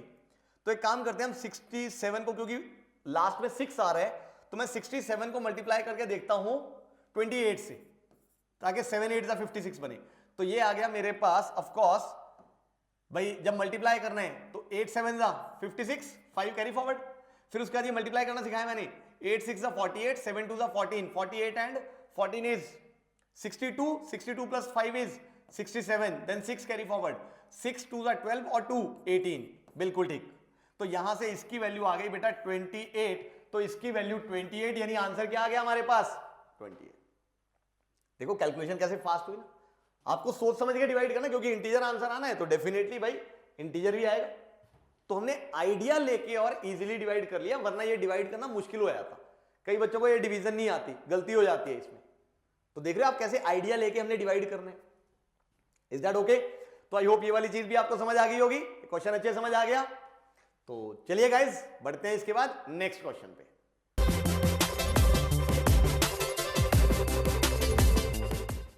हाँ जी फ्रेंड्स, ये आ गया नेक्स्ट क्वेश्चन। क्या कहता है वो?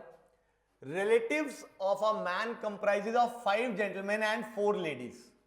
ठीक है, एक पर्सन है जिसके 5 जेंटलमैन है रिलेटिव्स में और 4 लेडीज है। ये है मैन की कहानी।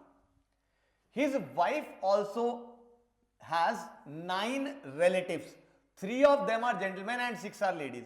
यानी अगर मैं वुमेन की बात करूं तो इसके हमारे पास है 3 जो जेंटलमैन है और 6 जो है वो लेडीज है, जो इसके रिलेटिव्स है। Right the number of ways in which they can invite a dinner party of 3 ladies and 3 gentleman. यानी हमने 3 लेडीज बुलानी है एंड 3 जेंटलमैन बुलाने हैं, so that there are 3 of men's relatives and 3 of wife's relative. यानी हमने 3 ladies और 3 gents को बुलाना है डिनर के लिए, जिसमें से 3 रिलेटिव मेन के होने चाहिए और 3 रिलेटिव ही वुमेन के होने चाहिए। अब कैसे ये वाले केसेस बन सकते हैं, देखो जरा ध्यान से समझना इस चीज को। देखो 3 लेडीज बुलानी है, तो यहां से हम लोग एक काम करते हैं कि भाई हम केसेस बनाना शुरू करते हैं। जैसे मान लो कि भाई मैंने तीनों की तीनों लेडीज वाइफ के इधर से बुला ली। Is that okay? तो मैंने 3 लेडीज बुलाई कहां से? वाइफ की तरफ से। अब एंड तीनों के तीनों जेंटलमैन मैंने बुला लिए मेन की तरफ से।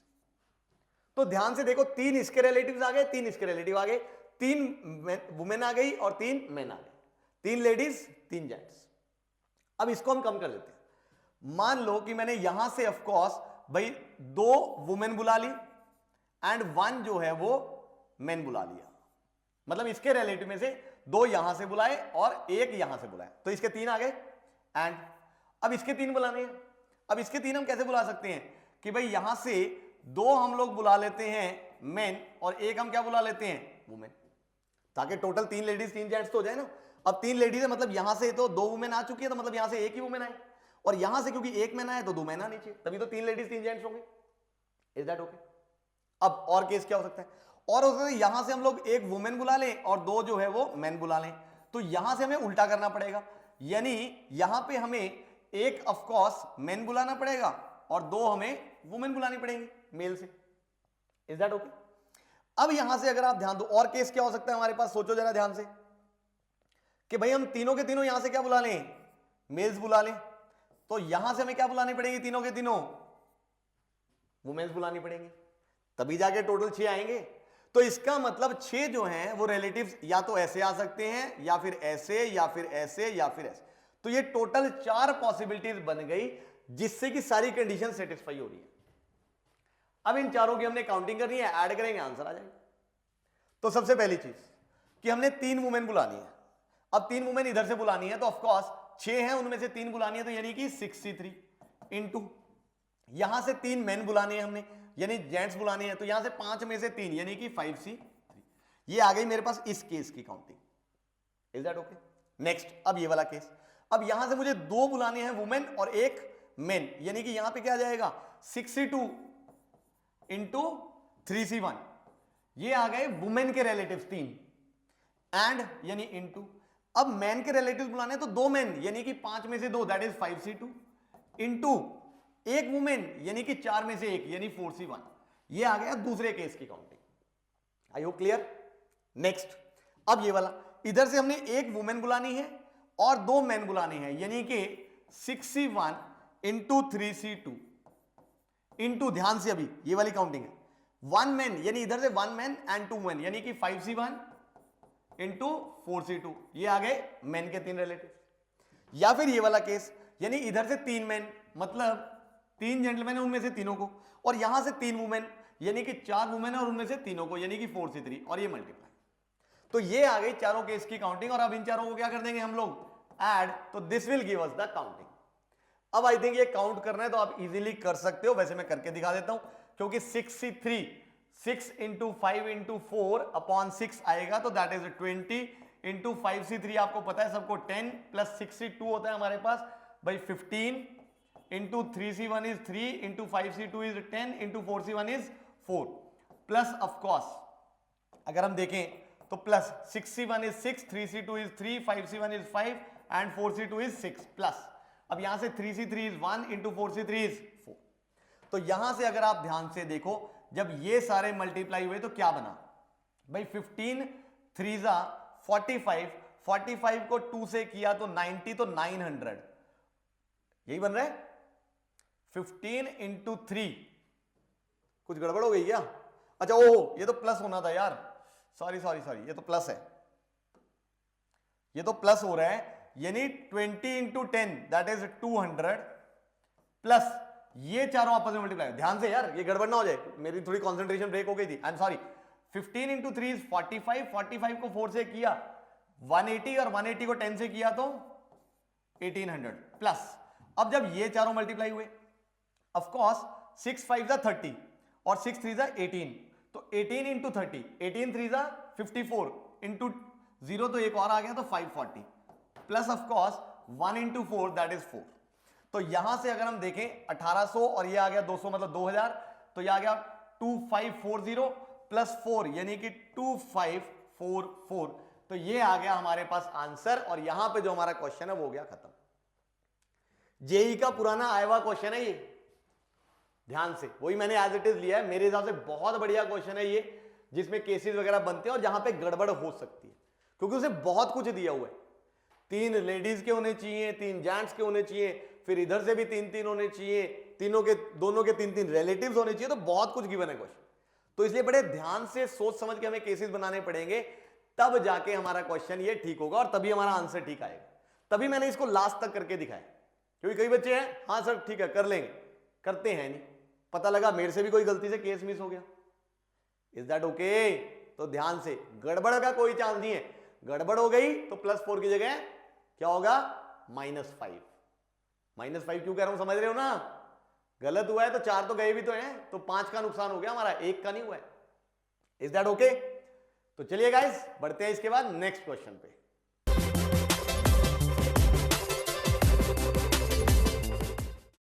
हाँ जी स्टूडेंट्स, ये आ गया हमारे पास नेक्स्ट क्वेश्चन। क्या कहता है वो? If the letters of the word honesty are arranged in all possible ways and written out as in a dictionary, this word appears at serial number. यानी डिक्शनरी वाला क्वेश्चन आ गया, और आप सबको पता है JEE Main point of view से ये क्वेश्चन काफी इंपॉर्टेंट होता है। कई बार वो वर्ड देता है और उसका सीरियल नंबर यानी उसका रैंक पूछता है, कई बार वो आपको रैंक दे देगा और वो पूछेगा इस पे कौन सा वर्ड आ रहा है। दोनों बड़े इंपॉर्टेंट क्वेश्चन है।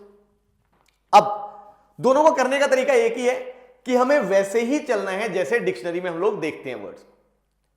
तो जब हम डिक्शनरी में कोई भी वर्ड ढूंढना शुरू करते हैं तो हमें पता है भाई पहले जो फर्स्ट लेटर है वो अल्फाबेटिकल ऑर्डर में आएंगे, यानी जब मैं इसके लेटर्स को अरेंज करके वर्ड्स बनाऊंगा तो अल्फाबेटिकल ऑर्डर में जो वर्ड्स आएंगे सबसे पहले आएंगे जो ई से शुरू हो, फिर वो आएंगे जो कि एच से शुरू हो, फिर वो आएंगे जो कि एन से शुरू हो, फिर वो आएंगे जो कि ओ से शुरू हो, फिर वो आएंगे जो एस से शुरू हो, फिर टी से और फिर वाई से। इस अल्फाबेटिकल ऑर्डर में फर्स्ट लेटर्स आएंगे। अब हमें क्योंकि वर्ड पता है, तो जब भी हमें वर्ड पता और रैंक निकालना हो तो हमें हमेशा फोकस रखना है कि उस वर्ड पे पहुंचना है। अब क्योंकि हमारा वर्ड एच से शुरू हो रहा है, इसका मतलब ई से शुरू होने वाले सारे वर्ड्स हमें काउंट कर डालने। अब ई से शुरू होने वाले वर्ड्स कितने बनेंगे? ध्यान से देखो, इसमें टोटल 7 लेटर्स हैं, यानी कोई भी जो वर्ड बनेगा वो 7 लेटर्स का बनेगा। अब ई से शुरू होने कितने बनने हैं? यानी पहली पोजीशन तो फिक्स है भाई कि यहां तो ई आना ही आना है। बाकी जो 6 पोजीशन बच गई, उन पे बचे हुए 6 लेटर्स को हम जितने वेज में अरेंज करेंगे उतने ही वर्ड्स बन जाएंगे। तो 6 लेटर्स को अरेंज करने के वेज ऑफ कोर्स सारे के सारे डिस्टिंक्ट है, इसलिए 6 फैक्टोरियल यानी कि 720। मतलब ई से शुरू होने वाले 720 वर्ड्स बनेंगे। अब हम पहुंच गए एच से शुरू होने वाला, यानी जो 720 फर्स्ट वर्ड जो होगा वो एच से शुरू होगा। अब क्योंकि हमारा वर्ड एच से शुरू हो रहा है तो पहला लेटर तो हमारा फिक्स हो गया। अब हमें जाना है सेकंड लेटर पे। अब सेकंड लेटर फिर अल्फाबेटिकल ऑर्डर में आएगा, यानी सबसे पहले आएंगे किससे शुरू होने वाले? ऑफ कोर्स एच ई से शुरू होने वाले। फिर आएंगे हमारे पास एच एन से शुरू होने वाले, फिर आएंगे एच ओ से शुरू होने वाले, फिर एच एस से, फिर एच टी से और फिर एच वाई से। अब हमारा वर्ड एच ओ से शुरू हो रहा है, यानी इससे पहले जो एच ई से शुरू हो रहे हैं वो सारे गिनने हैं और एच एन से जो शुरू हो रहे हैं वो भी सारे गिनने हैं। सवाल उठता है ये वाले कितने हुए? अगेन क्योंकि बनना तो 7 लेटर वर्ड है, जिसमें से पहली 2 पोजीशन तो फिक्स है। बची हुई 5 जगहों पे बचे हुए 5 लेटर्स को अरेंज करना है। कितने वेज में? 5 फैक्टोरियल यानी कि 120। और सिमिलरली एच एन से भी जब हमने बनाया तो क्योंकि पहली 2 पोजीशन फिक्स है, आगे वाले 5 पे 5 लेटर्स अरेंज करेंगे 5 फैक्टोरियल यानी कि 120। मतलब यहां तक जो पहला वर्ड एच ओ से शुरू होगा उससे पहले कितने वर्ड्स निकल चुके होंगे? 720 ये, फिर 120 ये और 120 ये, यानी 720 प्लस 240 तो क्या बन गया मेरे पास? 4 और 2 6 और 7 और 2 9, यानी 960 वर्ड्स निकल चुके हैं। अब यानी कि जो 961st वर्ड होगा वो एच ओ से शुरू होगा। बट सवाल ये उठता है कि एच ओ में अब पहले 2 लेटर तो मिल गए, अब हमें जाना है तीसरे लेटर पे एच ओ। अब अगेन जब हम तीसरे लेटर पे जाएंगे वो अल्फाबेटिकल ऑर्डर में आएगा, यानी सबसे पहले एच ओ के बाद क्या आएगा? ई, फिर आएगा एच ओ के बाद एन, फिर आएगा एच ओ के बाद एस, फिर एच ओ टी और फिर एच ओ वाई। अब हमारा वर्ड एच ओ एन से शुरू हो रहा है, इसका मतलब जो एच ओ ई से शुरू होने वाले वर्ड्स हैं वो भी सारे गिन के निकालने हैं हमें। अब एच ओ ई से शुरू कितने होंगे? अगेन क्योंकि हमारे पास 7 लेटर वर्ड बनना है, मतलब डेफिनेटली पहली 3 पोजीशन फिक्स है और यहां पे 4 पे बची बाकी 4 लेटर्स को अरेंज करना है, that is 4 factorial which is 24। यानी 960 में 24 जोड़ा तो यहां तक कितने वर्ड्स हो गए? 984 वर्ड्स निकल चुके। यानी एच ओ एन से जो सबसे पहला वर्ड जो स्टार्ट होगा वो 985th वर्ड होगा। अब पहले 3 लेटर्स हमें मिल चुके हैं, देखो। अब अगेन हम जाते हैं चौथे लेटर पे, तो H O N again alphabetical order में, एच ओ एन ई या फिर एच ओ एन एस या फिर एच ओ एन टी या फिर एच ओ एन वाई। अब हमारा वर्ड दिख रहा है इसी से शुरू होने वाला है, बोलो दिख रहा है कि? इसका मतलब हमें अभी तक कोई भी वर्ड हमने आगे निकाला नहीं है। 984 वर्ड्स निकल चुके हैं और हमारा पहला वर्ड जिसके 3 लेटर फिक्स हुए थे, चौथा लेटर भी सबसे पहले वही आ गया जो हमारा रिक्वायर्ड है, तो कोई वर्ड नहीं गिना अभी तक हमने। अब हम चलते हैं इससे अगले में। अब यानी हमें 4 लेटर फिक्स हो गए, अब हमें 5वां फिक्स करना है। अब 5वां फिक्स करने के लिए भाई H O N E again alphabetical order में, यानी कि एस या फिर H O N E T या फिर H O N E Y, यही होगा हमारा वर्ड। देखो इसी से शुरू हो रहा है, यानी हमें 5वां लेटर भी मिल गया, बोलो दिख रहा है कि नहीं? तो 5वां लेटर ये फिक्स हो गया, यानी अभी हम 984 से आगे नहीं बढ़े, बट हमें चौथा लेटर भी फिक्स हो गया कि इसी से जस्ट अगला आएगा, और अगला लेटर भी फिक्स हो गया कि 984 के बाद सबसे पहला वर्ड यही आना है जिसमें H O N E S आएगा। अब अगर आप ध्यान से देखो, क्योंकि हमारे पास HONES ये 5 तो यूज ही हो गए, अब बच गया T और Y। यानी जब हम अल्फाबेटिकल ऑर्डर में आगे जाएंगे तो इसके बाद आएगा HONES के बाद नेक्स्ट आएगा T, या फिर आएगा HONES के बाद Y। यही आना। अब हमारा वर्ड दिख रहा है इसी से शुरू होना है, यानी हमारे वर्ड का हमें छठा लेटर भी मिल गया। बोलो दिख रहा है कि रैंक अभी एक भी आगे नहीं बढ़ा और हमें अगला लेटर मिल गया है। अब इसके बाद टी के बाद एक ही लेटर बच गया और वो है वाई। यानी इसमें जब हम सबसे पहला वर्ड लिखेंगे, यानी इतने वर्ड्स के बाद जो सबसे पहला वर्ड लिखेंगे वो वर्ड क्या आएगा?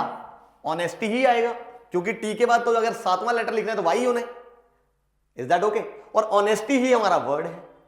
इसका मतलब ये जैसे ही वर्ड्स खत्म हुए, इसके बाद जो पहला वर्ड हमें मिला HON से शुरू होने वाला, वो सबसे पहला वर्ड क्या मिला? ऑनेस्टी। तो ऑनेस्टी का जो सीरियल नंबर है वो क्या आ गया? 984 के बाद ये आ गया 985। तो ये हो गया आंसर, और यहां जो हमारा क्वेश्चन है वो हो गया खत्म। समझ आया डिक्शनरी वाला क्वेश्चन कैसे कर रहे हैं? बड़ी गहराई वाला क्वेश्चन होता है और इसमें गलती होने के चांसेस काफी रहते हैं, क्योंकि एक आधा भी इधर उधर हो गया तो गड़बड़ हो जाएगी। देखो काफी क्लोज है हम लोग, तो इसलिए we have to be very make sure कि हम कहीं गड़बड़ नहीं कर रहे हैं, क्योंकि अगर गड़बड़ कर दी तो डेफिनेटली हमारा आंसर सही नहीं आएगा। अब यहां था कि हमें वर्ड दिया और रैंक निकालना है, तो इसलिए हमारा सारा फोकस किस पे था? वर्ड पे, कि हम वर्ड पे पहुंचेंगे, रैंक अपने आप ही आ जाएगा। अगर वो उल्टा दे दे, यानी रैंक दे, तो उस केस में हमें सिर्फ रैंक पे फोकस करना है। यानी हम ऐसे अल्फाबेटिकल ऑर्डर में लिखते जाएंगे और रैंक पे पहुंचने की कोशिश करेंगे कि हमें कौन से रैंक पे पहुंचना है। वर्ड ऑटोमेटिकली हमें मिल जाएगा। Is that okay? I think ये वाली चीज क्लियर है, समझ आ गई होगी।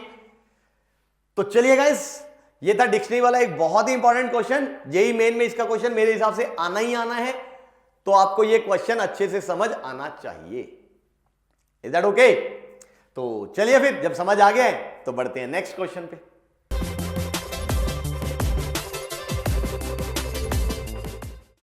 हाँ जी स्टूडेंट्स, ये आ गया हमारे पास नेक्स्ट क्वेश्चन। स्टेटमेंट वाला क्वेश्चन है। देखिए, तो ऐसे में पता है, पहले स्टेटमेंट 2 चेक कर लेते हैं। स्टेटमेंट 2 में वो कहता है the number of ways in which 2 are distinct objects can be placed into 2 identical boxes is 2RCR if each box can carry at the most R objects। at the most R objects मतलब ज्यादा से ज्यादा एक box में R objects आ सकते हैं, and all the objects must be placed. यानी हमारे पास 2R डिस्टिंक्ट ऑब्जेक्ट्स, उनको हमने 2 आइडेंटिकल बॉक्सेस में रखना है, और एक बॉक्स में एट मैक्स R आ सकते हैं। अब कितने वेज में हो सकती है वाली काउंटिंग? अब अगर आप ध्यान से देखो भाई, ये काउंटिंग हम लोग कैसे कर सकते हैं? जब आइडेंटिकल बॉक्सेस में रखना है, मैं आपको कहूंगी 2R ऑब्जेक्ट्स है, तो आप कैसे रखोगे? आप क्या करोगे? ये में हमारे हाथ में 2R ऑब्जेक्ट्स है, तो हमने क्या किया, इनमें से R ऑब्जेक्ट्स निकाले और ये R ऑब्जेक्ट्स एक बॉक्स में रख दिए। जो बाकी बचे वो ऑटोमेटिकली दूसरे बॉक्स में चले गए। बोलो समझ आया? क्योंकि आइडेंटिकल बॉक्सेस है, तो कौन से ऑब्जेक्ट किस में गए इससे तो कोई फर्क नहीं पड़ा, दोनों ही बॉक्सेस सेम ही है। तो ये मैंने R ऑब्जेक्ट्स निकाले, इनको इस बॉक्स में रख दिया, जो बचे R उनको यहां रख दिया, बात खत्म। अब फिर मैं कोई R ऑब्जेक्ट्स उठाता हूं, इनको मैंने इस बॉक्स में रख दिया, जो R हाथ में बचे उनको इधर रख दिया। फिर कोई और R ऑब्जेक्ट्स उठाता हूं, इनको इस बॉक्स में रख दिया, इनको इस बॉक्स में रख दिया। तो इस तरह से हम हर बार ऑब्जेक्ट्स को बॉक्सेस में रखने के लिए हम कर क्या रहे हैं? हम हर बार यहां से R ऑब्जेक्ट्स निकाल रहे हैं और इधर रख रहे हैं। इसका मतलब this number of ways of putting these objects into these identical boxes is same as the number of ways of selecting R objects out of 2R distinct objects. And 2R distinct objects में से R objects के select करने के veg is nothing but क्या होते हैं? 2RCR। समझ आया? इसका मतलब दिस स्टेटमेंट इज करेक्ट। इसमें कोई दिक्कत नहीं है। आई होप क्लियर है, समझ आ गया कैसे स्टेटमेंट 2 हमारी करेक्ट हो गई। अब अगर स्टेटमेंट 2 करेक्ट है तो इसी की हेल्प से हमने स्टेटमेंट 1 देखनी है। तो चलिए देखें। स्टेटमेंट 1 में वो कहते हैं 63 is the number of ways in which 6 children can have a joy ride at a fair, given that the ride carries 3 children at once and each of them must have the ride exactly once. यानी 6 बच्चे हैं, 6 के 6 बच्चे में से हर बच्चा कम से कम एक बार राइड करेगा ही करेगा। इनफैक्ट कम से कम नहीं, एग्जैक्टली वंस, मतलब एक ही बार राइड करेगा। और एक बार में एग्जैक्टली 3 बच्चे राइड कर सकते हैं। तो अब हम क्या करेंगे, मान लो राइड के लिए है, हमारे पास यहां पे 6 बच्चे खड़े हुए हैं, हमने कहा राइड पे भेजना 3 बच्चों को जाना है एक साथ। तो हम क्या करेंगे, हम कहेंगे आजा भाई राजू मोनू सोनू आओ, और तुम तीनों को हम राइड पे भेज देते, ये चले गए, है ना, इनकी राइड हो गई।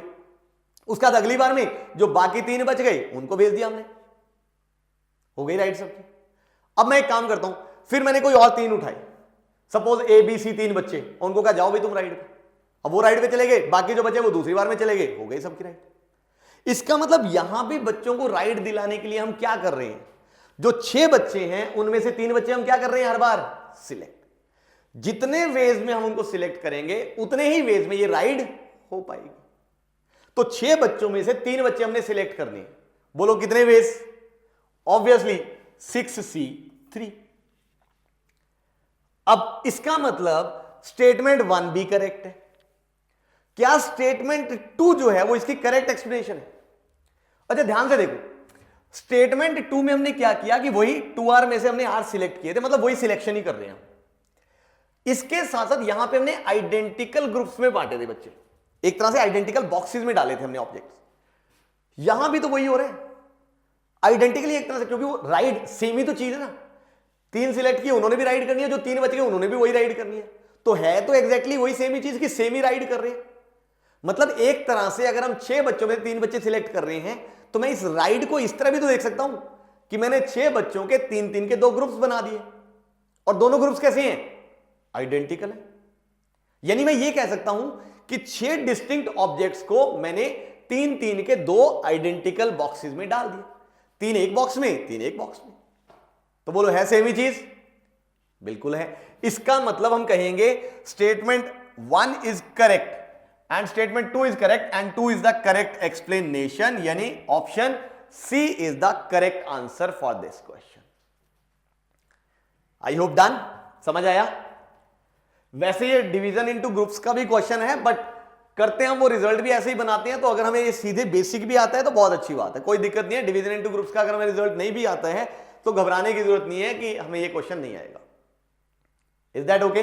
वो जो रिजल्ट बनता है वो यहीं से बनता है। आई होप क्लियर है, समझ आ गया होगा।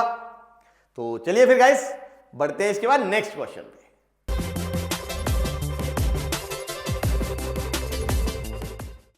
हाँ जी स्टूडेंट्स, ये आ गया हमारे पास नेक्स्ट क्वेश्चन।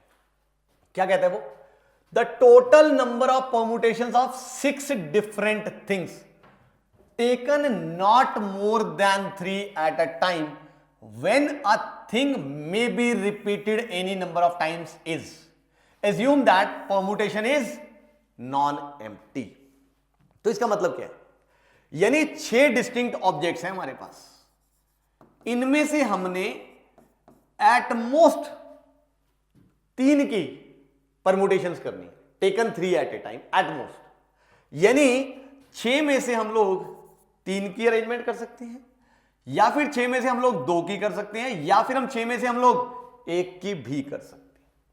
अब हम 6 में से 0 वाली भी ले सकते थे, प्रोवाइडेड अगर ये ना लिखा होता, क्योंकि उसने लिख दिया है कि परम्यूटेशन इज नॉन एम्प्टी, यानी जिस परम्यूटेशन में एम्प्टी आ जाएगा वो हमें नहीं लेनी। यानी 6 डिस्टिंक्ट ऑब्जेक्ट्स में से 0 ऑब्जेक्ट्स की जो परम्यूटेशंस है वो हमें नहीं गिननी।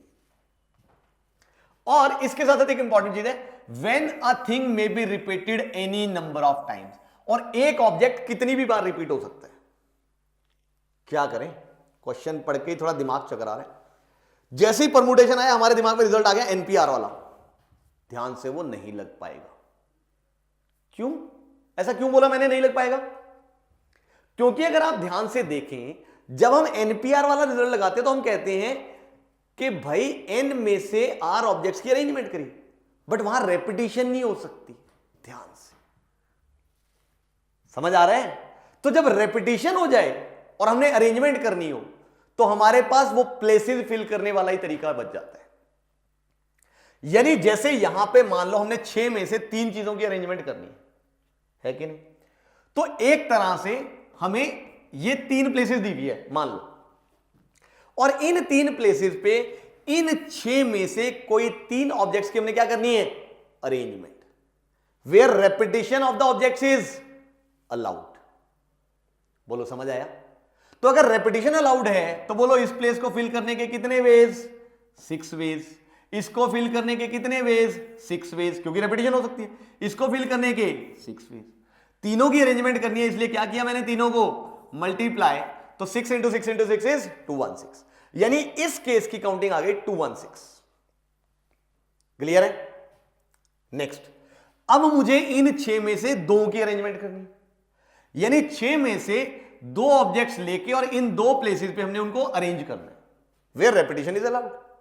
तो बोलो पहली प्लेस को फिल करने के वेज 6, क्योंकि रेपिटेशन अलाउड है, फिर दूसरी प्लेस को फिल करने के वेज 6, क्योंकि रेपिटेशन अलाउड है, इनटू, और जैसे इसको किया तो क्या आ गया 36, यानी 6 ऑब्जेक्ट्स में जब हमने 2 ऑब्जेक्ट्स की अरेंजमेंट करी, रेपिटेशन इज अलाउड, तो उसकी काउंटिंग आ गई ये। या फिर 6 में से कोई एक, अब 6 में से कोई एक मतलब एक ही प्लेस है, उसी को फिल करना है हमने, तो उसको फिल करने के वेज 6, तो इस केस की काउंटिंग आ गई 6। अब एटमोस्ट 3 करना था, या तो 6 में से 3 होंगे, या 2 होंगे, या फिर 1 होएगा, यानी या का मतलब क्या करेंगे हम, तीनों को ऐड, तो टोटल नंबर ऑफ वेज आ गया बेटा इन तीनों का सम, और इन तीनों को ऐड किया तो 18, 1 इधर गया तो 3 और 1 4 और 1 5, और ये 2 एज इट इज आया, तो answer turns out to be 258। यहां हमारा क्वेश्चन हो गया खत्म। ध्यान से, ये बहुत इंपॉर्टेंट चीज है, जब रेपिटेशन आ जाए तो एनपीआर वाला रिजल्ट नहीं लगेगा, फिर तो हमें ये प्लेसेस बनाकर प्लेसेस ही फिल करनी पड़ेगी। Is that okay? हां, अगर रेपिटेशन नॉट अलाउड है तो चाहे आप प्लेसेस फिल करके कर लो या एनपीआर वाला रिजल्ट लगा लो, दोनों से आपका आंसर सेम ही आएगा। Am I clear? समझ आ गया होगा? बड़ा बढ़िया क्वेश्चन था ये, ध्यान से। यूजुअली इसमें बच्चे ध्यान नहीं देते इस चीज पे और वो एनपीआर लगा देते हैं और आंसर गलत आ जाता है। Is that okay? तो चलिए गाइस, आई थिंक अच्छे समझ आ गया होगा ये वाला क्वेश्चन भी। तो चलो अब हम बढ़ते हैं नेक्स्ट क्वेश्चन पे।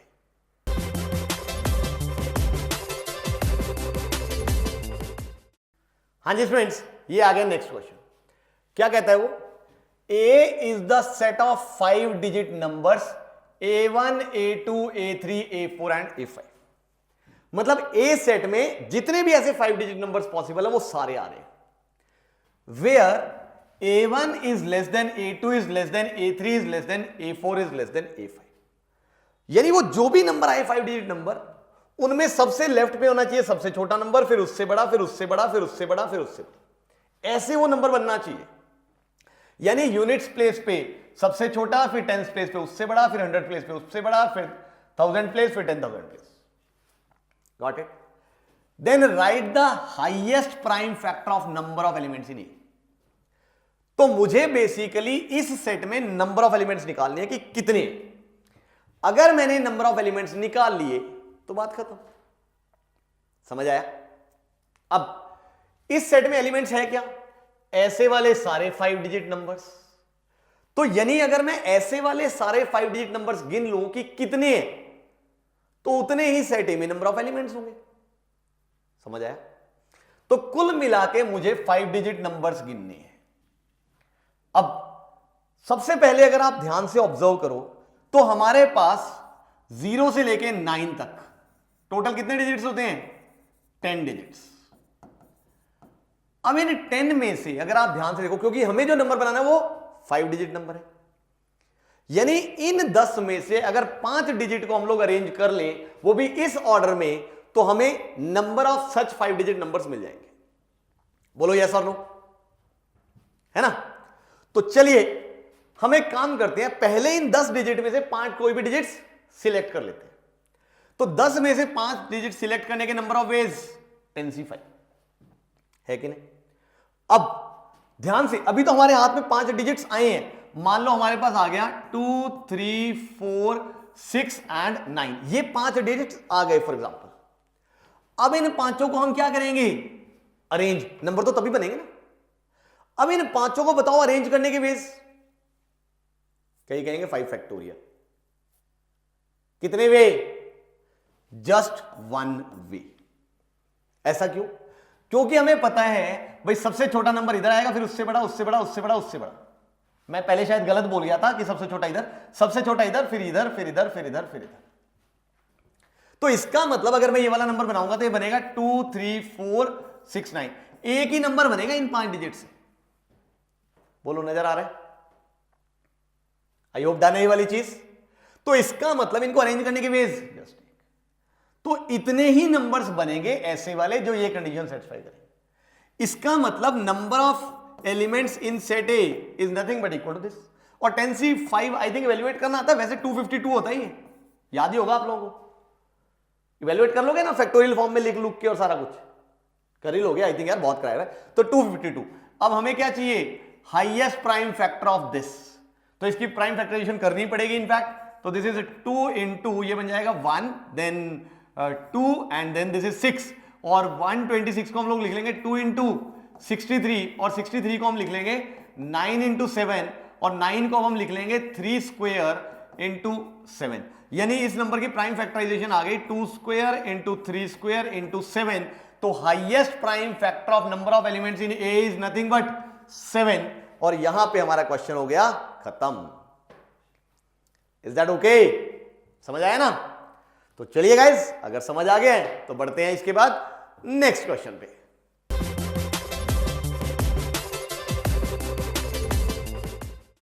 हाँ जी स्टूडेंट्स, ये आ गया नेक्स्ट क्वेश्चन। क्या कहता है वो, consider S is equal to set of all matrices. ये मेट्रिसेस दिया हुआ है, एक 2x2 का मैट्रिक्स दिया हुआ है, such that Aij belongs to set containing 0 1 2 3। यानी ये 0 1 2 3 में से कुछ भी हो सकता है, ये भी कुछ भी हो सकता है, कुछ भी कुछ भी। And A11 is equal to A12। यानी डेफिनेटली ये मैट्रिक्स जो बनेगा, मान लो अगर यहां A है तो यहां भी A आएगा। ऑफ कोर्स ये B और C कुछ भी हो सकते हैं। Right the number of singular matrices in the set S।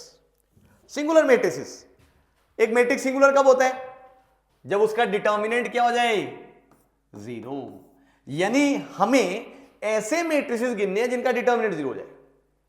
अब अगर आप ध्यान से देखो, इस मैट्रिक्स का अगर मैं डिटर्मिनेंट निकालूं तो this is A B C is equal to 0, यानी कि A into C minus A into B is equal to 0।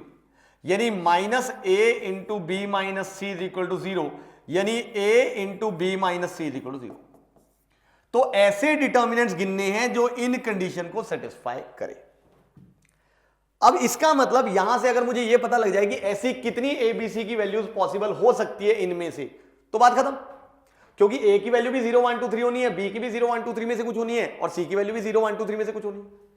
तो कितनी वैल्यूज पॉसिबल हो सकती है, जितनी ABC की कॉरेस्पॉन्डिंग वैल्यूज मिलेगी यहां से इस कंडीशन सेटिस्फाई करते हुए, उतने मैट्रिसेस मिल जाएंगे। बोलो है कि नहीं? तो चलो गिन लेते हैं। अब A into B minus C 0 है। इसका मतलब क्या है, इसका मतलब है कि मान लो एक पॉसिबिलिटी हमने ले ली कि A 0 है, इसका मतलब अब B माइनस C कुछ भी हो सकता है। तो मैंने इसके साथ कह दिया कि B minus C is not equal to 0।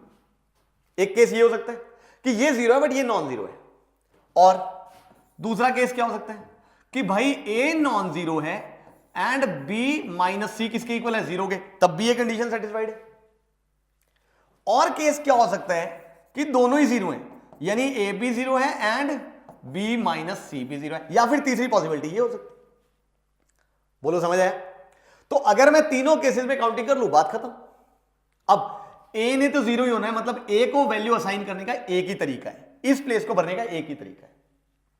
B is not equal to C, इसका मतलब आप B को वैल्यू जो भी लोगे वो C को वो छोड़ के कुछ भी हो सकती है।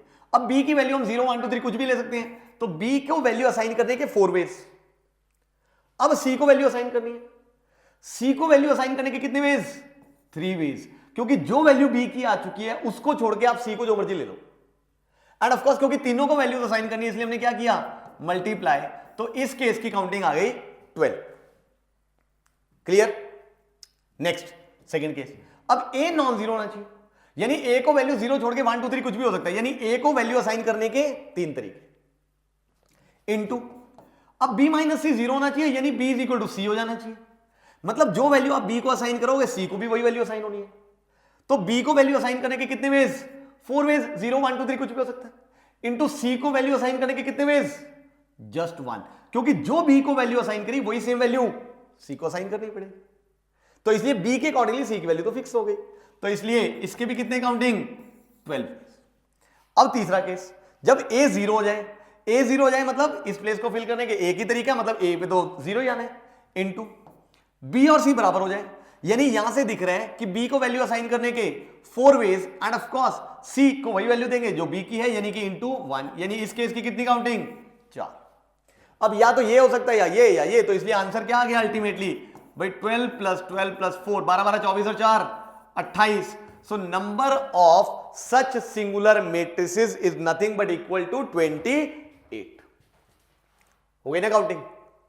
ये भी ध्यान से, जेई पॉइंट ऑफ व्यू से काफी इंपॉर्टेंट क्वेश्चन है, क्योंकि जेई वाले काउंटिंग का यूज कहीं भी कर सकते हैं, मैट्रिसेस में कर सकते हैं, फंक्शंस में कर सकते हैं, रिफ्लेक्टिव रिलेशंस वगैरह काउंट करने के लिए कर सकते हैं, और भी बहुत जगह पे। नंबर ऑफ वेज काउंट करना is a very very important basic thing. इसका यूज किसी भी चैप्टर में हो सकता है। वो कंडीशन दे देगा, कंडीशन के हिसाब से हमें काउंटिंग करनी पड़ेगी। तो हमें कंडीशन को ध्यान से इंटरप्रेट करना है कि एक्चुअली कंडीशन है क्या, और उस कंडीशन के हिसाब से हमें चलना पड़ेगा, तब हमारा आंसर सटीक आएगा और ठीक आएगा। वरना ऑफ कोर्स गलती होने के चांसेस भी बड़े भयंकर हैं। मैंने भी शुरू में ही बताया ना चैप्टर के, क्वेश्चन तो सॉल्व हो जाता है बट 90% टाइम्स जल्दबाजी में गलत आंसर आता है। तो इसलिए you have to make sure कि आपका कोई केस मिस नहीं हुआ है, कोई गलती नहीं हुई है काउंटिंग में, ताकि आंसर आपका पहली बार में ठीक आ जाए। Is that okay? तो चलिए गाइस बढ़ते हैं नेक्स्ट क्वेश्चन पे।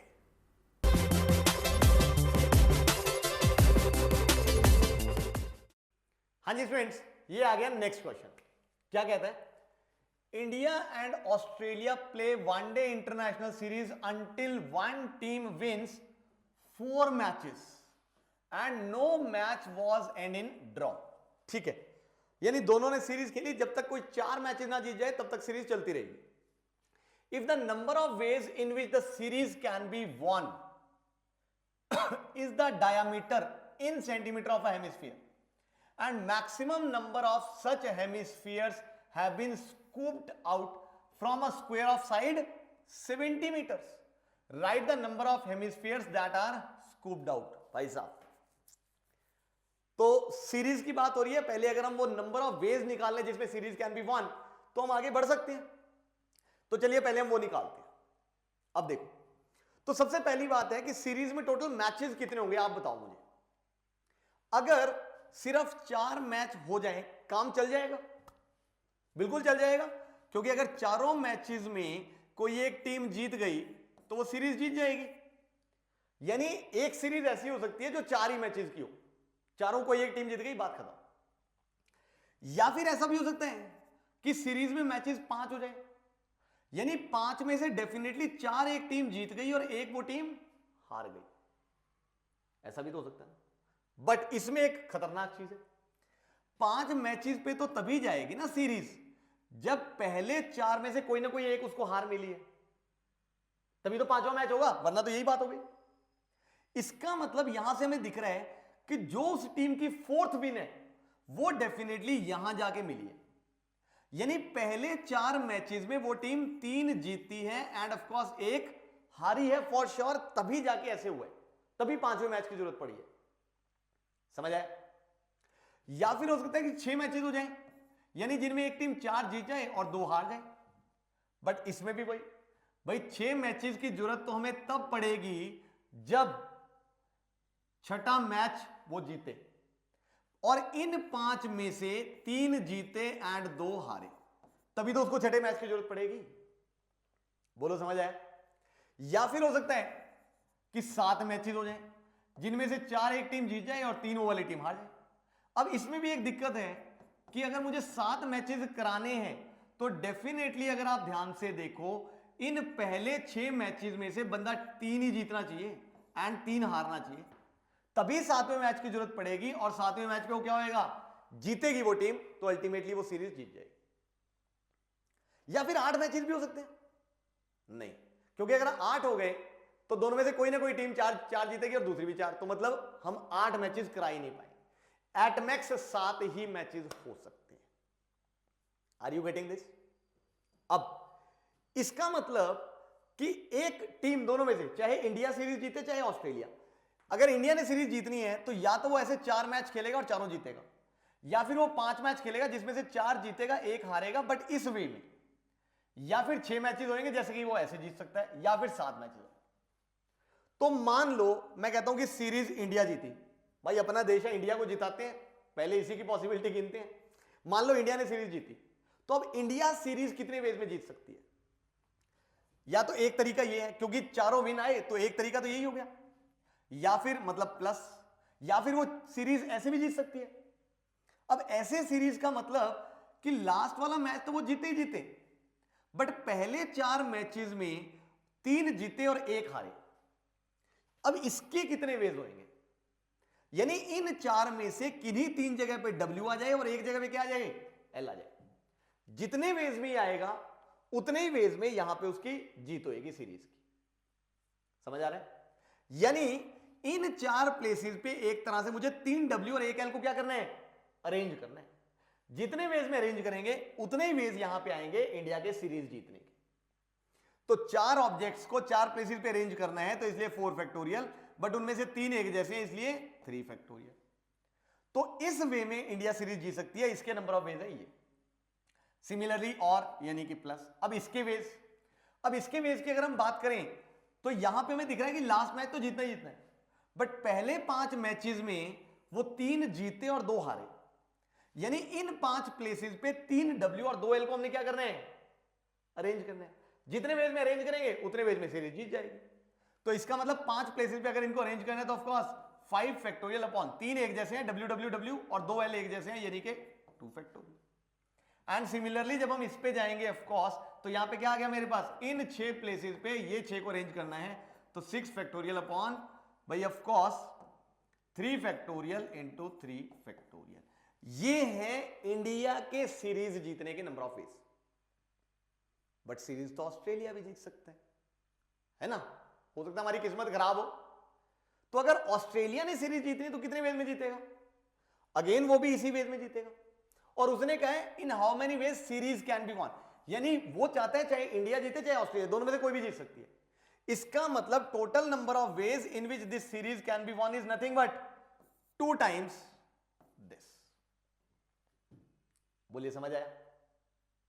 यानी यहां से आ जाएगा 2 इंटू, अब अगर मैं इसको ऐड करूं, this is 1 plus this is 4 plus 5 into 4 upon 2, यानी कि ये बन गया 10 plus 6 into 5 into 4 into 3 factorial cut गया और 6 कट गया, तो 5 4 जार 20। तो ये आ गया, अगर आप ध्यान दें, 20 और 10 30 और 5 35, 35 दूनी, यानी the series can be won in how many ways? 70 ways. And that is nothing is the diameter in centimeter, यानी 70 centimeter is the diameter of that hemisphere. इसका डायामीटर जो है वो 70 सेंटीमीटर है। समझ आया? अब आगे बढ़ते हैं।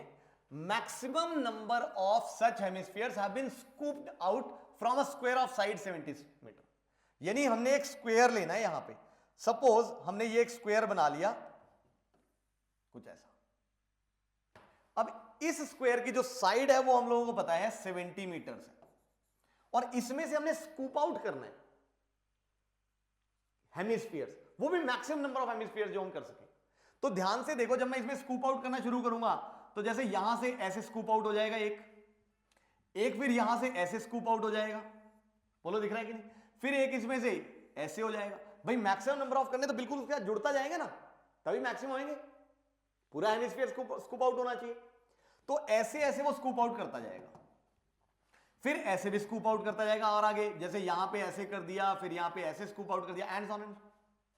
तो ध्यान से देखो, अगर मैं इस एक रो में आपसे पूछूं कि इस रो में कितने हेमिस्फीयर स्कूप आउट हो सकते हैं, तो बोलो कितने होंगे? सोचो। Of course 10। Is that okay? क्योंकि इसकी साइड कितनी है हमारे पास? 70 मीटर। तो यहां से कितने हेमिस्फीयर्स हमारे पास स्कूप आउट हो गए, अगर आप ध्यान से ऑब्जर्व करें? क्योंकि अगर आप ध्यान से देखो इस एक लाइन में, क्योंकि हमारे पास 70 मीटर है और ये है 70 सेंटीमीटर, तो 70 मीटर्स में से मुझे 70 सेंटीमीटर के कट करते हुए चलने हैं, है ना। तो यहां पे अगर आप ध्यान से ऑब्जर्व करो तो ये कितने हो जाएंगे मेरे पास, ऐसे 70 मीटर्स और ये 70 सेंटीमीटर हम लोग कट करते हुए चलेंगे। तो ये ऐसे भी 70 और ऐसे भी 70 है, यानी अगर आप ध्यान से देखो तो टोटल कितने कट होंगे।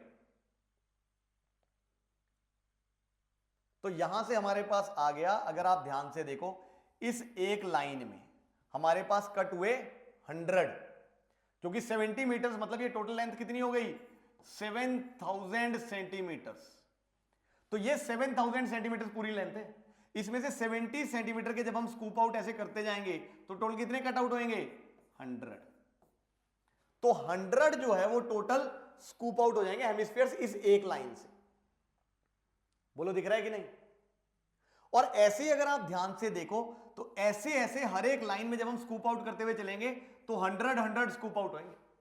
और ऐसे टोटल कितने होंगे अगर आप ध्यान से देखो, ऐसे भी कितने हो गए 100, क्योंकि ऐसे भी तो ये 70 मीटर ही है लेंथ। तो इसका मतलब ऐसे एक लाइन में 100 होंगे और ऐसे ऐसे 100 स्कूप्स इधर बनेंगे। तो कितने हेमिस्फीयर्स हो गए टोटल, 100 इंटू 100 दैट इज 100 का स्क्वायर, यानी maximum number of hemispheres that can B scooped out is 100 का square which is of course 10,000। तो ये है आंसर।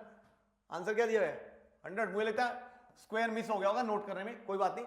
100 स्क्वायर यानी कि 10,000 maximum number of scoops that maximum number of hemisphere that can B scooped out is 100 का square which is 10,000। तो total 10,000 hemispheres हम लोग स्कूप आउट कर लेंगे इसमें से। Is that okay? I hope समझ आ गई होगी ये वाली चीज। बड़ा बढ़िया क्वेश्चन था मेरे हिसाब से। कहां नंबर ऑफ वेज और उसके बाद फिर ये हेमिस्फीयर हेमिस्फीयर कहां पे आ गए, मतलब 9th 10th के कॉन्सेप्ट। बट मैं बार बार कहता हूं कि 9th 10th के कॉन्सेप्ट यहां पे यूज हो सकते हैं भाई। हमने जो पढ़ा है वो यहां पे डेफिनेटली यूज होगा, तो हमें आने चाहिए वो वाले कॉन्सेप्ट्स। ऐसा नहीं है कि बस वो पढ़ लिया तो खत्म हो गई हमारी कहानी। Am I clear? तो आई होप अच्छा क्वेश्चन था, आप सबको समझ भी आ गया होगा, है ना। तो चलिए गाइस बढ़ते हैं हम इसके बाद नेक्स्ट क्वेश्चन पे।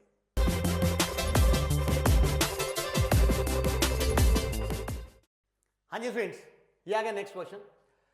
कहता है difference of digits at hundreds and units place respectively of the number of 3 element subsets of this set. यानी इस सेट के 3 एलिमेंट सबसेट्स की बात हो रही है, such that the product of the 3 numbers in the subset is divisible by 4। यानी अगर मैं इस सेट का कोई भी एक 3 एलिमेंट सबसेट उठाऊं तो इसके अंदर ये जो तीनों नंबर्स हैं इनका जो प्रोडक्ट है इज डिविजिबल बाय 4, ऐसा लेना है। Is the eccentricity of a conic curve. क्या बोला इसे? The difference of digits of hundreds and units place. यानी जब हम ऐसे सारे सबसेट्स गिनेंगे उसकी जो नंबर आएगा, उसकी जो काउंटिंग आएगी, उसका जब मैं हंड्रेड्स प्लेस और यूनिट्स प्लेस का डिफरेंस लूंगा तो that is going to be the eccentricity of a conic curve. Then the conic curve can be. तो कोनिक कर्व क्या हो सकती है? अब देखो, क्योंकि हमें एक्सेंट्रिसिटी पता होती है, सर्कल की एक्सेंट्रिसिटी होती है 0, पैराबोला की 1, इलिप्स की ऑफ कोर्स बिटवीन 0 एंड 1, और हाइपरबोला की एक्सेंट्रिसिटी ग्रेटर देन 1 पता होता है हमें। तो इसका मतलब अगर यहां से एक्सेंट्रिसिटी आ गई, यानी अगर हमारे पास ये number of such 3 element subsets आ गए तो हमारे पास एक्सेंट्रिसिटी आ जाएगी, और एक्सेंट्रिसिटी आ गई तो हमें कोनिक कर्व पता लग जाएगी। आई होप क्लियर है। तो चलिए फिर देखते हैं अब ये नंबर कैसे काउंट करें। देखो, हमें 3 एलिमेंट सबसेट्स बनाने हैं। अगर वो सिर्फ इतना कहता कि 3 एलिमेंट सबसेट गिन लो, फिर तो हम सीधा कहते कि भाई 20 एलिमेंट्स हैं, उनमें से कोई भी 3 सिलेक्ट करो, बन गया 3 एलिमेंट सबसेट। यानी total number of 3 element subsets is 23। But हमें ये नहीं चाहिए, हमें ऐसे चाहिए कि जो अंदर प्रोडक्ट बने वो क्या जाए, डिविजिबल बाय 4। अब ये काउंटिंग कैसे की जाए, डिविजिबल बाय 4। देखो, अगर हमें डिविजिबल बाय 4 चाहिए प्रोडक्ट, हम एक काम करते हैं, हम उल्टा सोचते हैं कि जब ABCI is not divisible by 4, अगर हम इसकी बात करें, ये मैं आपसे पूछूं तो ये सोचना थोड़ा आसान है। अब आप कहोगे सर ये आसान कैसे? देखो, नॉट डिविजिबल बाय 4 कब आ सकता है? जब ऑल 3 आर ऑड। यानी अगर एबीसी में तीनों नंबर्स ऑड ले लेता हूं तो ध्यान से देखो, उनका प्रोडक्ट कभी भी डिविजिबल बाय 4 नहीं आएगा। बोलो यस और नो? यानी एक पॉसिबिलिटी हो सकती है कि A B C is not divisible by 4 when A B C all 3 are odd, या फिर और कब हो सकती है not divisible by 4? When 2 are odd and 1 is even but not divisible by 4, but not divisible by 4। अगर हम दूसरी पॉसिबिलिटी ये ले लें कि 2 ऑड ले लिए और हमने एक ले लिया even but not divisible by 4, तो भी अल्टीमेटली अगर मैं देखूं यहां पे तो हमें नजर आ रहा है कि नंबर्स का जो प्रोडक्ट आएगा वो डिविजिबल बाय 4 नहीं आएगा। आई होप क्लियर है? और कैसे हो सकता है?